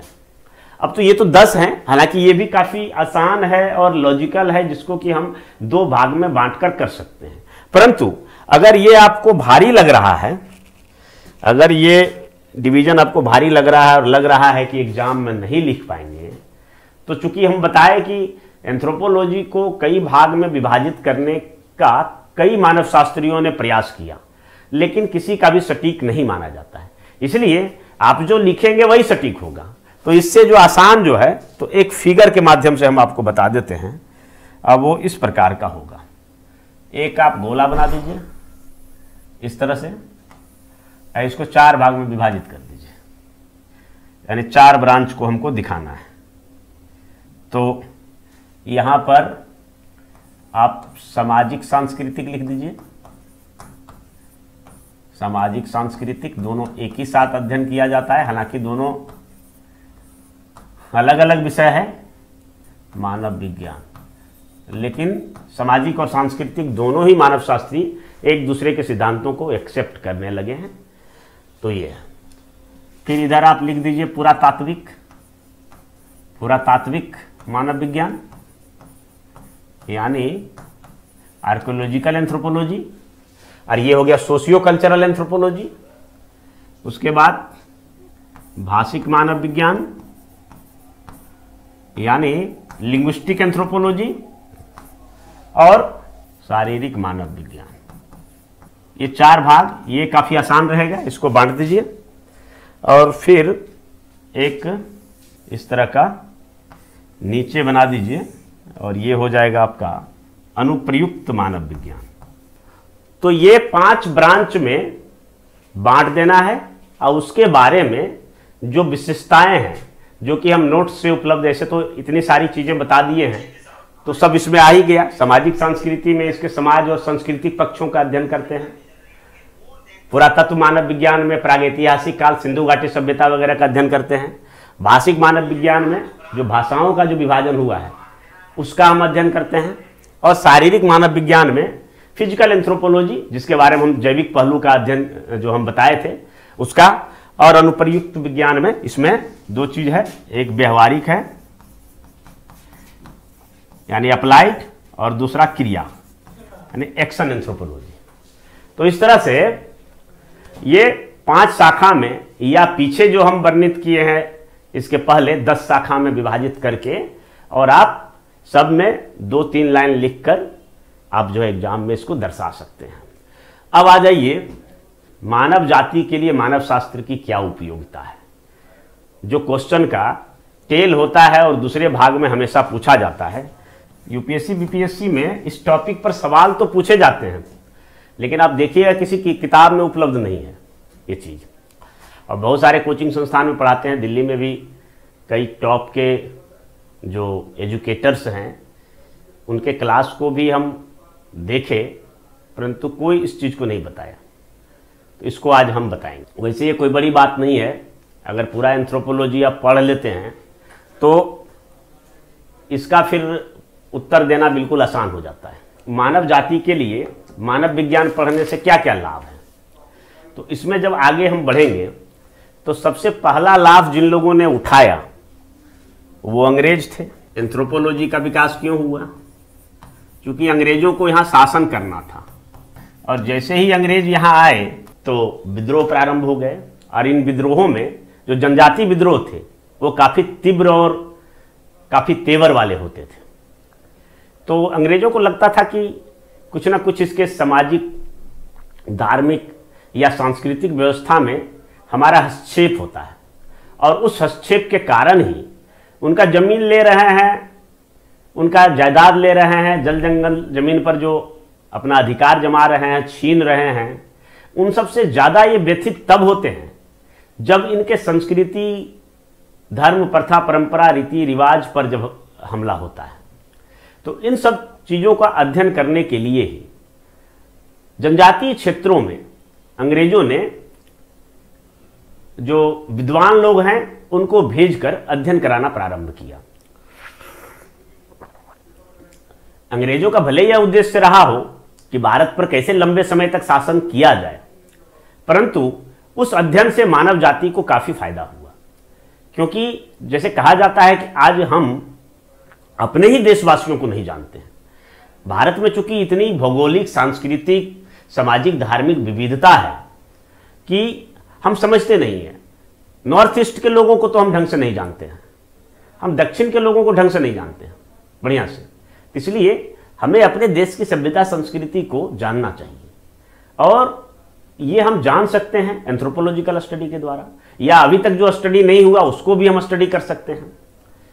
तो अंग्रेजों ने औपनिवेशिक प्रशासन को सुचारू रूप से चलाने के लिए, अंग्रेजी साम्राज्य की मजबूती के लिए जो एंथ्रोपोलॉजिकल स्टडी कराया, उसका लाभ जो है बाद में ये हुआ कि जो भी जनजाति लोग थे उनके विकास, उसके पुनर्वास और उन्हें जो है समाज की मुख्य धारा में लाने में बहुत बड़ी मदद मिली। तो औपनिवेशिक प्रशासन के क्षेत्र में दूसरा जो वो है सांस्कृतिक सापेक्षवाद। ये जो कंसेप्ट है ये दिया हुआ है फ्रांज बुआस का। क्यों दिया गया? क्योंकि हमारा अभी भी नजरिया होता है कि हम दूसरे की संस्कृति को हम हीन दृष्टि से देखते हैं, खास करके जनजातीय संस्कृति। लेकिन हमें यह याद रखना पड़ेगा कि जो संस्कृति जिसको हम हीन दृष्टिकोण से देख रहे हैं वो हमारा देखने का नजरिया है। ठीक है, जैसे कि पानी में रहने वाले मछली को ऐसा महसूस नहीं होता है कि हम पानी में हैं। उसको लगता है कि हम ये वातावरण है, एक्वेटिक इन्वायरमेंट है, उसमें हम रहते हैं। ठीक वैसे ही जैसे हम लोग हवा में रहते हैं, लेकिन कभी ऐसा महसूस नहीं होता है कि चारों तरफ से 746 Hg का जो प्रेशर है वो लगा हुआ है हमारे शरीर पर, और अगर ये प्रेशर अचानक हट जाए तो हमारा शरीर बम की तरह ब्लास्ट हो सकता है। ऐसा कभी हम महसूस नहीं करते हैं। ठीक उसी प्रकार किसी खास संस्कृति में रचने बसने वाला व्यक्ति को ऐसा लगता है कि हमारी ही संस्कृति महान है और बाकी दूसरों की संस्कृति हीन है। तो फ्रांज बुआस ने जो सिद्धांत दिया है उससे ठीक पहले मॉर्गन ने सिद्धांत दिया था। तो मॉर्गन का कहना था कि सभ्यताएं कैसे विकसित होती है, तो सबसे पहले मनुष्य क्या होता है, वो जंगली होता है, और जंगली के बाद वो फिर कबीलाई फॉर्म में आते हैं। और उसको आप अर्ध बर्बर माने अर्ध सभ्य कह सकते हैं या बर्बर कह सकते हैं, यानी जंगली से थोड़ा सा सभ्य होते हैं, उसको बर्बर कहते हैं। जो यायावर लोग होते हैं कबीलाई फॉर्म में रहते हैं, और उसके बाद फिर सभ्य होता है। तो ये कहना था मॉर्गन का। फ्रांज बुआस ने उसको पूरी तरह से नकार दिया और कहा कि कोई भी संस्कृति ना तो उच्च होता है और ना ही निम्न होता है, बल्कि यह तो वातावरण के प्रति समायोजन है। अब बताइए कि रेगिस्तान में रहने वाले जो जनजातीय लोग हैं या रेगिस्तानी लोग हैं वो एक ही स्थान पर रह नहीं सकते हैं, क्योंकि बालू की जो संरचना है वो हवा के साथ बदलती रहती है, और उन्हें अपने जंतुओं को दाना पानी के लिए एक जगह से दूसरी जगह जाना पड़ता है। अब है क्या कि कई कबीले होते हैं और आपस में उनकी शत्रुता भी रहती है, इसलिए शादी विवाह भी बहुत आंतरिक होता है, दूसरे कबीले से बहुत कम ही होता है, या कोई ऐसा विशेष परिस्थिति ना आ जाए तब तक नहीं होता है। रेगिस्तान में रहने वाले लोगों को क्या मिलेगा? खजूर मिलेगा, ताड़ मिलेगा, तो वो सब खाएंगे। अब है क्या कि इस्लाम का उदय वहाँ से हुआ है, तो काफ़ी चीज़ों को वो वहाँ से कैरी कर रहे हैं। उस आधार पर एक हिंदू यदि एक मुस्लिम से नफरत करता है तो ये गलत है। उसी प्रकार एक मुस्लिम यदि हिंदू से नफरत करता है कि ये मूर्ति पूजक हैं, तो ये संस्कृति है। यहाँ पर सूर्य था, चंद्रमा था, आंधी तूफान वर्षा ओला सब कुछ था, और इस प्रकार से जो नतमस्तक होने की प्रक्रिया थी इनकी किसी अधिक प्राकृतिक शक्तियों के आगे, तो उस कारण से यहाँ जो संस्कृति डेवलप हुआ, तो दोनों में अंतर है। तो इसे हमें आत्मसात करनी होगी। और हम जनजातियों की संस्कृति को जो नीच दृष्टिकोण से, हीन दृष्टिकोण से देखते हैं, वह भी गलत है, क्योंकि जनजाति जो है वो कठोर वातावरण में रहते हैं, जंगली वातावरण में रहते हैं, वहां पर उस प्रकार की सुविधाएं उपलब्ध नहीं है जो हमारे पास है। तो इस तरह से वहां क्या होता है कि लोग जो है वो ऐसी ऐसी चीजों को करते हैं, ऐसे ऐसे धर्म रीति रिवाज होते हैं जिससे वो आसानी से जंगली वातावरण में जी सके, वहां सस्टेन कर सके।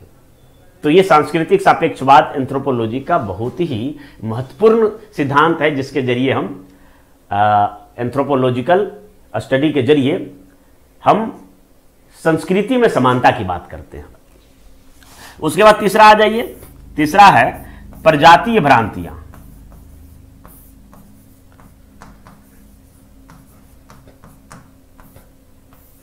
अब एंथ्रोपोलॉजिकल स्टडी से, जैसा कि हमने पहले ही बताया, सिद्ध हो चुका है कि मानव की एक ही प्रजाति होमो सेपियंस धरती पर मौजूद है। लेकिन मानव का जो इतिहास रहा है खुरंजी इतिहास रहा है। एक मानव दूसरे मानव से लड़ाई किया, युद्ध किया, और तमाम तरह के नफरत के जो है सिगोफे भी छोड़े गए, और इस आधार पर हम एक दूसरे से नफरत करते रहे। आज भी जो रेशियल डिस्क्रिमिनेशन है पूरी दुनिया में है। भारत में रेशियल डिस्क्रिमिनेशन नहीं है, बल्कि यहाँ कास्ट बेस्ड डिस्क्रिमिनेशन है। आज भी जाति के आधार पर उत्पीड़न होता है। पूरी दुनिया में काले और गोरे के बीच जो रंग भेद है, जिसके लिए कई लोगों ने, गांधी जी समेत कई लोगों ने जो आजीवन संघर्ष किया, तो वो कहीं ना कहीं प्रजाति विविधता थी। तो प्रजाति का संदर्भ जो है वो एक समान नहीं रहा है। एंथ्रोपोलॉजिकल स्टडी है कि प्रजाति एक जैविकीय विशेषता है जो कि वातावरण के प्रति समायोजन है। जैसे उदाहरण के तौर पर कि ठंडे प्रदेश में रहने वाले काकेशियाई का रंग गोरा होता है। गोरा इसलिए होता है क्योंकि उसके त्वचा में मेलानिन पिगमेंट कम होता है, और कम पिगमेंट होने के कारण चूंकि सूर्य की रोशनी काफी तिरछी वहां पड़ती है, तो कम सूर्य की रोशनी में भी त्वचा के लिए वो आवश्यक सूर्य का किरण अवशोषण हो जाता है ताकि विटामिन डी का फॉर्मेशन हो सके। जबकि अफ्रीका के लोग काले इसलिए होते हैं कि वहां काफी धूप है, इक्वेटर पर पड़ता है, और धूप के कारण उसके शरीर में मेलानिन पिगमेंट की मात्रा काफी अधिक रहता है ताकि वो सूर्य की तीक्ष्ण किरणों से जरूरी जो सूर्य की किरण है विटामिन डी के फॉर्मेशन के लिए, उसके बाद फिर वो अंदर नहीं जा सके। क्योंकि सूर्य की किरणों में कई प्रकार के अल्ट्रावायलेट रे होते हैं जो कि त्वचा और चर्म रोग को भी जन्म देते हैं। तो इस कारण से वो वातावरण के प्रति समायोजन है, धूप और यानी गर्मी और ठंडे प्रदेशों के कारण।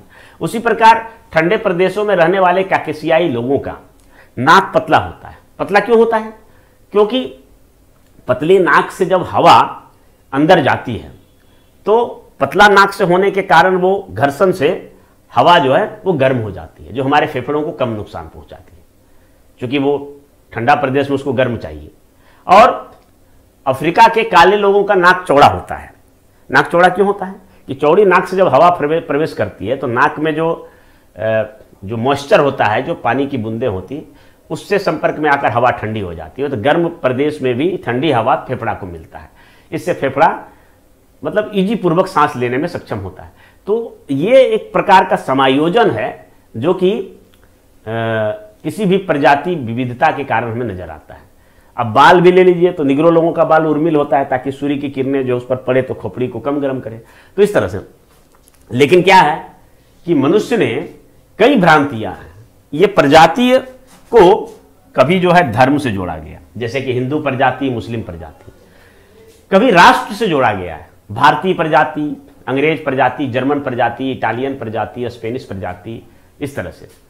कभी जो है इसे क्षेत्र से जोड़ा गया, कभी भाषा से भी जोड़ा गया, जैसे अंग्रेज प्रजाति, हिंदी प्रजाति, तमिल प्रजाति। तो ये सब गलत है, और इसलिए एंथ्रोपोलॉजिकल स्टडी के आधार पर ही 1945 में जो यूएन चार्टर बना था, उस यूएन चार्टर में यह कहा कि प्रजाति एक मात्र जो है वो जैविकी विशेषता है, और इस आधार पर हम मानव को प्रजातियों में विभाजित नहीं कर सकते हैं, और मानव की एक ही प्रजाति होमो सेपियंस जो कि पूरी दुनिया में है।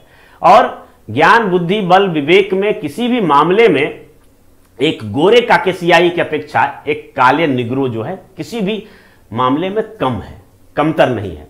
बल्कि अगर जो हम अंतर देखते हैं, भारत में भी जो जातिगत अंतर देखते हैं, तो वो क्यों है? तो वो रहन सहन और वातावरण का। एक सभ्य परिवार का बच्चा भी, जिसके यहाँ सभी पढ़े लिखे हों, डॉक्टर इंजीनियर हो, उस बच्चा को जंगल में छोड़ दिया जाए तो उसके अंदर भी वो सभ्यता संस्कृति का विकास नहीं होगा, वो बच्चा भी जंगली बनकर रह जाएगा। तो वही वातावरण का अंतर है। तो ये प्रजाति भ्रांतियों को दूर करने में मानव शास्त्र का बहुत ही अहम योगदान है। उसके बाद फिर चौथा जो है कि हमेशा से ये रहा है कि मानव की रचना कैसे हुई, तो इस पर तो बहुत काफी चर्चा होगा। तो एंथ्रोपोलॉजिकल स्टडी के आधार पर यह पता चलता है कि मानव का जो विकास है उसका एक क्रम है, और इसके पूर्वज थे, और थोड़ी दूर पर चलते हैं तो इसका पूर्वज जो है वो बनमानुष या एप के रूप में दिखाई पड़ता है, और पीछे चलते हैं तो फिर जो है स्तनधारी प्राणी के रूप में हाथी, बकरी, शेर वगैरह से भी आप कर सकते हैं, और पीछे चलते हैं। तो इस तरह से जो क्रम हुआ, तो मानवीय उद्विकास का एक क्रम है, इसलिए इसे क्रमिक उद्विकास भी कहा जाता है, यानी ऑर्गेनिक इवोल्यूशन। तो इस संदर्भ में पता चला, और बहुत सारे मिथक जो थे उस पर विराम लगा कि मनुष्य को किसी भगवान ने बनाया है। उसके बाद फिर रोग और उपचार। तो एंथ्रोपोलॉजिकल स्टडी के आधार पर मनुष्य के कई रोग, ये 5 हो गया, रोग एवं उपचार। मनुष्य के कई रोग शारीरिक होते हैं। रोगों के भी प्रकार होता है कि एक तो होता है गैर संक्रामक रोग, और एक होता है संक्रामक रोग। संक्रामक रोग में जैसे कि अभी कोरोना है, और गैर संक्रामक में क्या ले सकते हैं, जैसे कि मधुमेह हो गया या बुखार हो गया, तो ये सब। तो इसी प्रकार से एक तीसरा भी रोग होता है जो मनोवैज्ञानिक होता है। तो मनुष्य जो है मनोवैज्ञानिक के कारण भी उसे ये लगता है, जैसे अभी कोरोना के काल में ही बहुत सारे लोग इसलिए मर गए कि उनका जो है हृदय पर कंट्रोल नहीं था और उसको लगा कि अब तो मर ही जाएंगे, इस कारण से वो उसका कार्डियल अरेस्ट हो गया, हृदयघात हुआ, जिसके कारण वो मर गया। इसलिए प्रमोट यह किया जाता है कि भाई लोगों को मनोबल बढ़ाते रहिए। अगर कोई आपके संगी साथी या नज़दीक में कोई हॉस्पिटल में इस तरह से भर्ती है या जिनको कोरोना हो गया, उसको बताते रहिए कुछ नहीं होगा, एकदम उसको मन की मजबूती करते रहिए। तो यहाँ भी रोग का उपचार एंथ्रोपोलॉजिकल स्टडी के आधार पर दो आधार पर होता है। तो एक तो प्रिवेंशन, यानी prevention is better than cure. ये कहा जाता है कि रोग नहीं हो तो उसका पहले बचाव होना चाहिए। जैसे कि अगर मच्छर काटेगा तो मच्छर काटेगा तो मलेरिया होगा, उसके बाद उसका हम दवाई खाएंगे, लेकिन उससे पहले अगर हम मच्छरदानी लगा के सो जाएं तो फिर मच्छर नहीं काटेगा, या फिर जो है मच्छरों को मारने का प्रयास करें, तो ये बचाव हो गया। दूसरा हो गया कि अगर रोग हो गया तो उसका फिर इलाज। तो रोगों की जो प्रकृति है उसका अध्ययन किया जाता है, उसके आधार पर उसका ट्रायल चलता है, और फिर जैसे कि कोरोना में ट्रायल चल रहा है। और एक तीसरा है मनोवैज्ञानिक।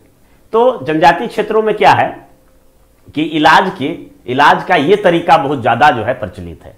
ये किसी को भी बीमारी हुई तो उसको झाड़ फूंक कर दिया और उसी से वो ठीक हो गया, या ताबीज या जादू टोना कर दिया। तो ये तो विज्ञान के खिलाफ है। लेकिन एंथ्रोपोलॉजी के जो एंथ्रोपोलॉजिस्ट हैं वो मानते हैं कि अगर इस प्रकार से भी इलाज हो रहा है तो होना चाहिए, यानी नेचुरल साइंस के अंतर्गत हम इसका इलाज कर सकते हैं, वो बायोलॉजिकल साइंस के अंतर्गत तो होना ही चाहिए, ठीक है। लेकिन छोटी मोटी या जो मनोवैज्ञानिक बीमारी है या किसी को लगता है कि इस तरह से, तो वहां तक भी करते हैं। इसलिए जनजातीय क्षेत्रों में जो डॉक्टर होते हैं, इवन कि ग्रामीण क्षेत्रों में भी देखते हैं कि कुछ डॉक्टर ऐसे भी हैं जो एलोपैथिक दवाई चलाता है, आयुर्वेदिक भी चलाता है और होम्योपैथिक भी चलाता है। अभी देखिए आयुर्वेदिक और एलोपैथी पर विवाद छिड़ा हुआ है, बाबा रामदेव वर्सेज। ये सब बिल्कुल फिजूल की बात है, क्योंकि चिकित्सा की कई पद्धतियां हैं। अब सभी पद्धतियों का अपना अपना महत्व है, अपना अपना इंपॉर्टेंस है, और हर पद्धतियों की एक सीमा भी है। जैसे कि एलोपैथी ने काफी प्रगति किया है, लेकिन उसका भी एक लिमिटेशन है कि उसके बाद वो जाके इलाज नहीं कर सकता है। उसी प्रकार आयुर्वेद है, आयुर्वेद में हर तरह का इलाज है, लेकिन जहां तक सर्जरी वगैरह का जो मामला है तो इसमें तो एलोपैथी ही आगे है। तो उसी प्रकार होम्योपैथ का भी लिमिटेशन है। जितने भी सिद्धा, यूनानी या योग, हर चीज का एक लिमिटेशन है। अगर ऐसा नहीं होता तो फिर एक योग करने वाला व्यक्ति को फिर हॉस्पिटल जाने की जरूरत नहीं पड़ता, या खुद जो है वैक्सीन लगा रहे हैं अगर मान लिया जाए। तो इस प्रकार का विवाद फिजूल का विवाद है। तो क्या है कि हर चीज का एक लिमिटेशन है, उस लिमिटेशन से आगे बढ़कर भी एंथ्रोपोलॉजिस्ट लोगों को इलाज करता है। और जनजातीय क्षेत्रों में क्या है कि जो एंथ्रोपोलॉजिस्ट डॉक्टर होते हैं तो वो दवाई भी दे देता है और उसको मंत्र से झाड़ फूंक भी कर देता है, ताकि अगर उसका साइकोलॉजिकल हो या तो वो भी समाप्त हो जाए। वैसे भी साइकोलॉजी के क्षेत्र में हम बताते हैं कि जो यूरोपियन कंट्री है या जो विकसित देश है, वहाँ पर कोई व्यक्ति जब बीमार पड़ता है सबसे पहले साइकोलॉजिस्ट के पास जाता है, और साइकोलॉजिस्ट उसे रेफर करता है कि आप जो है तो आपको कहाँ जाना चाहिए, आपको हृदय रोग विशेषज्ञ के पास जाना चाहिए, न्यूरोलॉजिस्ट के पास जाना चाहिए, या कार्डियो जिसके पास भी जाना है तो वो रेफर करता है साइकोलॉजिस्ट। हमारे यहाँ उतना चलन नहीं है, तो धीरे धीरे चलन यहाँ भी बढ़ रहा है। तो रोग एवं उसका उपचार करता है। उसके अतिरिक्त जो है ग्रामीण सत्ता संरचना, क्योंकि ग्रामीण, इसके बारे में धीरे धीरे हम आगे बढ़ेंगे और समझेंगे। तो ग्रामीण सत्ता संरचना का अध्ययन होता है एंथ्रोपोलॉजी में, और वहाँ पर समझा जाता है कि भाई ग्रामीण सत्ता संरचना क्या है। तो इसी से संबंधित एक अध्ययन है, वो है प्रभावी जाति यानी डोमिनेंट कास्ट। तो डोमिनेंट कास्ट किस प्रकार से ग्रामीण सत्ता संरचना को प्रभावित करता है, उसकी क्या भूमिका होती है, इस संबंध में हम आगे देखेंगे। किस तरह से जो रूरल कल्चर है वो अर्बन कल्चर में बदलता है। तो इन सब चीज़ों का एंथ्रोपोलॉजी में स्टडी होता है। फिर एंथ्रोपोलॉजिकल स्टडी के आधार पर ही विकास एवं पुनर्वास योजना। आप देखे होंगे कि हर जाति के लोग आज रिजर्वेशन मांग रहे हैं, परंतु हम आपको दिखाएंगे, हम आपको पढ़ाएंगे कि ये हमेशा नहीं रहा है। स्वतंत्रता प्राप्ति के पहले हर जाति के लोग अपना संस्कृतिकरण करता था और यह साबित करने की कोशिश करता था कि हम भी क्षत्रिय हैं, हम भी ब्राह्मण हैं। और वे जो जातियां जो अपना क्षत्रियकरण कर चुका है या फिर अपना ब्राह्मणीकरण कर चुका है, वे अब आरक्षण की मांग करने लगे हैं और अपने आप को सबसे अधिक पिछड़ा घोषित करने की जद्दोजहद में लगे हुए हैं। तो अब इस पर सरकार क्या करे? हर तरह से मांग हो रहा है, मराठा रिजर्वेशन की मांग हो रहा है, बिहार में भी कई जातियों ने मांग किया है कि हमको शेड्यूल कास्ट में शामिल किया जाए, कई लोग पिछड़े वर्ग में है वो कह रहे हैं कि हमें अति पिछड़ा में शामिल किया जाए। ठीक है, तो अभी इधर जितने भी अनरिजर्व्ड जातियां हैं जिसको रिजर्वेशन नहीं मिला है उन लोगों की भी मांग चला है, उसमें फिर 10% अनारक्षित वर्गों को रिजर्वेशन भी दिया गया है। तो ये जो चीजें हैं तो कैसे होता है? तो अगर बिहार में किसी जाति के बारे में किसी जाति ने रिजर्वेशन की मांग किया तो उसका इथनोग्राफी होता है, यानी उसका अध्ययन होता है। और इस अध्ययन के लिए पटना में यहाँ पर अनुग्रह नारायण सोशल स्टडीज है, तो वो एक जाति का इथनोग्राफी करने के लिए 30 लाख रुपया लेती है सरकार से, और वो फिर उसका अध्ययन करके रिपोर्ट सौंपती है और उसके आधार पर सरकार फिर देखती है कि उसको रिजर्वेशन दिया जाना चाहिए या नहीं दिया जाना चाहिए। हालांकि ये केंद्रीय सूची का विषय है, फिर भी राज्य सरकार कुछ कुछ जातियों को दिया है, शामिल किया है शेड्यूल कास्ट में, या कुछ को पिछड़ा से अति पिछड़ा में किया है। तो ये इस प्रकार का, तो उसके आधार पर जो विकास और पुनर्वास योजनाएं हैं वो किस प्रकार से होनी चाहिए, या जनजातियों की विकास और पुनर्वास योजना किस तरह से होना चाहिए, ये एंथ्रोपोलॉजिकल स्टडी के ही आधार पर होता है।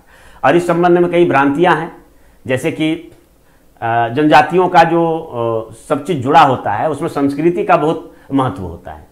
जैसे कि उदाहरण के तौर पर हम बोले चेंचू जनजाति, तो चेंचू जनजाति का ये एक है, मतलब उसका एक संस्कृति है कि जिस घर में वर्षा का पानी प्रवेश कर जाए तो उसमें नहीं रहना चाहिए। तो उनके लिए जब पुनर्वास योजना चला तो मैदानी क्षेत्रों में उनके लिए घर बना दिया जिसमें खिड़की और रोशनदान थे। तो खिड़की और रोशनदान से पानी आ जाते थे। सरकार की करोड़ों रुपया से चेंचूपल्ली हैदराबाद में जो निर्माण किया गया था प्रोजेक्ट, वो असफल हो गया। उसी प्रकार मालेर पहाड़िया जनजाति, तो मालेर पहाड़िया जनजाति पहाड़ों पर रहता था, उसके लिए मैदानी क्षेत्रों में घर बना दिया गया, कॉलोनी बना दिया गया, और उसके लिए फिर जमीन दिया गया खेती करने के लिए। लेकिन सबको बसाया गया, लेकिन 1-2 महीना के अंदर सभी छोड़कर भाग गए, क्योंकि उनका विश्वास था कि पहाड़ों पर जो हमारे गोसाई देवता रहते हैं तो वो पहाड़ पर रहेंगे, हम यहाँ रहेंगे, तो ऐसा हो ही नहीं सकता है। तो ये अगर अध्ययन कर लिया जाए कि भाई किनकी क्या मनोवृत्ति है और उस आधार से ही उसके लिए विकास पुनर्वास योजना किया जाए तो वह सफल नहीं होगा, यानी सरकार का पैसा जो है पानी में चला जाएगा। तो ये उसके बाद फिर जो है मानव का प्रकृति से क्या संबंध है, मानव और प्रकृति के बीच संबंध, ये समझना बहुत जरूरी है। और संस्कृति, मानव, प्रकृति और संस्कृति, इन चीजों में क्या संबंध है? तो मानव है, मानव जिस प्रकृति में रहता है उसी आधार पर संस्कृति होता है, और जैसा संस्कृति होता है उस संस्कृति में पलने वाला बच्चा उसी तरह का होता है। तो संस्कृति ने मानव को बनाता है, ठीक है। और जो मानव जैसा रहता है अपने आसपास के वातावरण उसी प्रकार से रखता है। जैसे कि मान लिया एक टेक्नोक्रेट्स है या कंप्यूटर है, तो वो अपने जो रूम है तो उसमें कंप्यूटर वगैरह लगा के रखेंगे। एक जो किसान है तो अपने घर में क्या रखेंगे, किसान वगैरह खेती उती करने की रखेंगे। तो इस तरह से तीनों एक दूसरे को प्रभावित करता है। और भारत के डिवोटेड एंथ्रोपोलॉजी एलपी विद्यार्थी द्वारा दिया गया यह दूसरा सिद्धांत था, ठीक है। उसके बाद धर्म के बारे में भी जानकारी प्राप्त करते हैं, तो उनका पहला सिद्धांत था पवित्र संकुल, सेक्रेट कॉम्प्लेक्स, तो उसके आधार पर भी उन्होंने दिया था। फिर इसके अतिरिक्त जो है जनजातीय विकास और फिर अनुसूचित जाति यानी एससी का विकास, ये भी हम लोग इसमें पढ़ते हैं। संविधान में कई प्रावधान हैं और इसके विकास के लिए आज तक क्या किए गए हैं और क्या क्या करना चाहिए, तो इन सब चीज़ों को हम लोग देखते हैं। एक और चीज़ हम पढ़ते हैं वो भारतीय समाज की गतिशीलता। जैसे कि यहाँ जाति व्यवस्था है, तो जाति व्यवस्था काफ़ी दृढ़ है, ये टूटता नहीं है। लाख लोग कोशिश कर रहा है कि जातिवाद समाप्त हो, लेकिन समाप्त होने का नाम ही नहीं ले रहा है। आखिर क्यों जातियों से इतना मोह है? तो ये एक मैसेज जो है पूरी दुनिया में है कि भारतीय समाज जो है वो उसमें गतिशीलता नहीं है, लेकिन एंथ्रोपोलॉजिकल स्टडी के द्वारा दिखाएंगे कि यहाँ भी गतिशीलता है, ठीक है। और उस गतिशीलता के लिए क्या क्या है, तो यहाँ संस्कृतिकरण होता है, जिसमें संस्कृतिकरण के माध्यम से कई जाति जो है वो अपना संस्कृतिकरण करता है, खास करके निचली जातियाँ, और वो अपने आप को ब्राह्मण, क्षत्रिय या वैश्य अपने आप को साबित करते हैं। लेकिन है क्या कि अब आज के ज़माने में अब संस्कृतिकरण भी होने लगा है कि बहुत जो उच्च जातियाँ थी जो कि शुद्ध जीवन शैली जीते थे, वे लोग भी अब शराब, मांस, मदिरा ये सब पीने खाने लगे। कुछ लोग रिजर्वेशन की मांग करने लगे, खुद कहने लगे कि हम पिछड़ा हैं। तो इस तरह का भी चीज़ें देखने को मिलती है। तो ये समाज की, भारतीय समाज की गतिशीलता को दिखा रहा है। यानी कहने का मतलब है कि कोई ऊपर जा रहा है तो कोई नीचे भी आ रहा है, क्योंकि संविधान में जिस तरह से बराबरी का दर्जा दिया गया और जो पिछड़े वर्ग है उसके लिए कुछ अलग से व्यवस्था किया गया, इससे क्या है, सामाजिक गतिशीलता बन रही है। इसको भी हम लोग यहाँ पढ़ते हैं। मनोविज्ञान एंथ्रोपोलॉजी पढ़ते हैं तो जो भी हमारी मानसिक अवस्थाएं हैं उस आधार पर हमारे लिए उपचार या हमारे मनोबल को बढ़ाने के लिए, या हम जब अवसाद से ग्रसित हैं तो उसमें कैसे हमारा रिहेबिलिटेशन किया जाए, या कोई दुख है, कोई संताप है, शोक है, वेदना है, तो उससे कैसे निजात पाया जाए, इन सब परिस्थितियों में एंथ्रोपोलॉजिकल स्टडी जो है काफ़ी महत्वपूर्ण होता है। उसके बाद एक तरह से देखें तो एंथ्रोपोलॉजी जो है समस्त मानव जाति के सेवा में लगे हुए हैं और इसमें मानव कल्याण की भावना है, क्योंकि यह मानव को, सभी मानव को एक समान मानता है। यानी जो समानता का जो भाव है, इससे क्या है कि मानव जाति की सेवा में मानव विज्ञान की बहुत बड़ी उपयोगिता है, बहुत बड़ा योगदान है।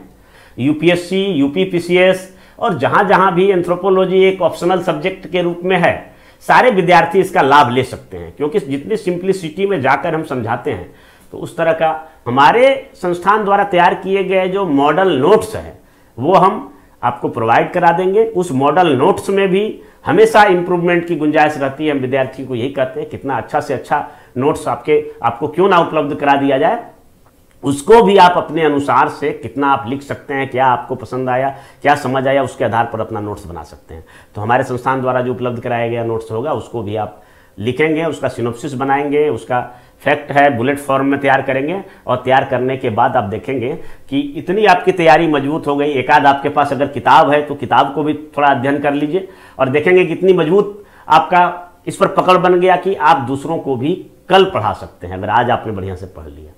इसी के साथ आप लोगों की सफलता की कामना करते हुए मैं विदा लेता हूँ। जय हिंद।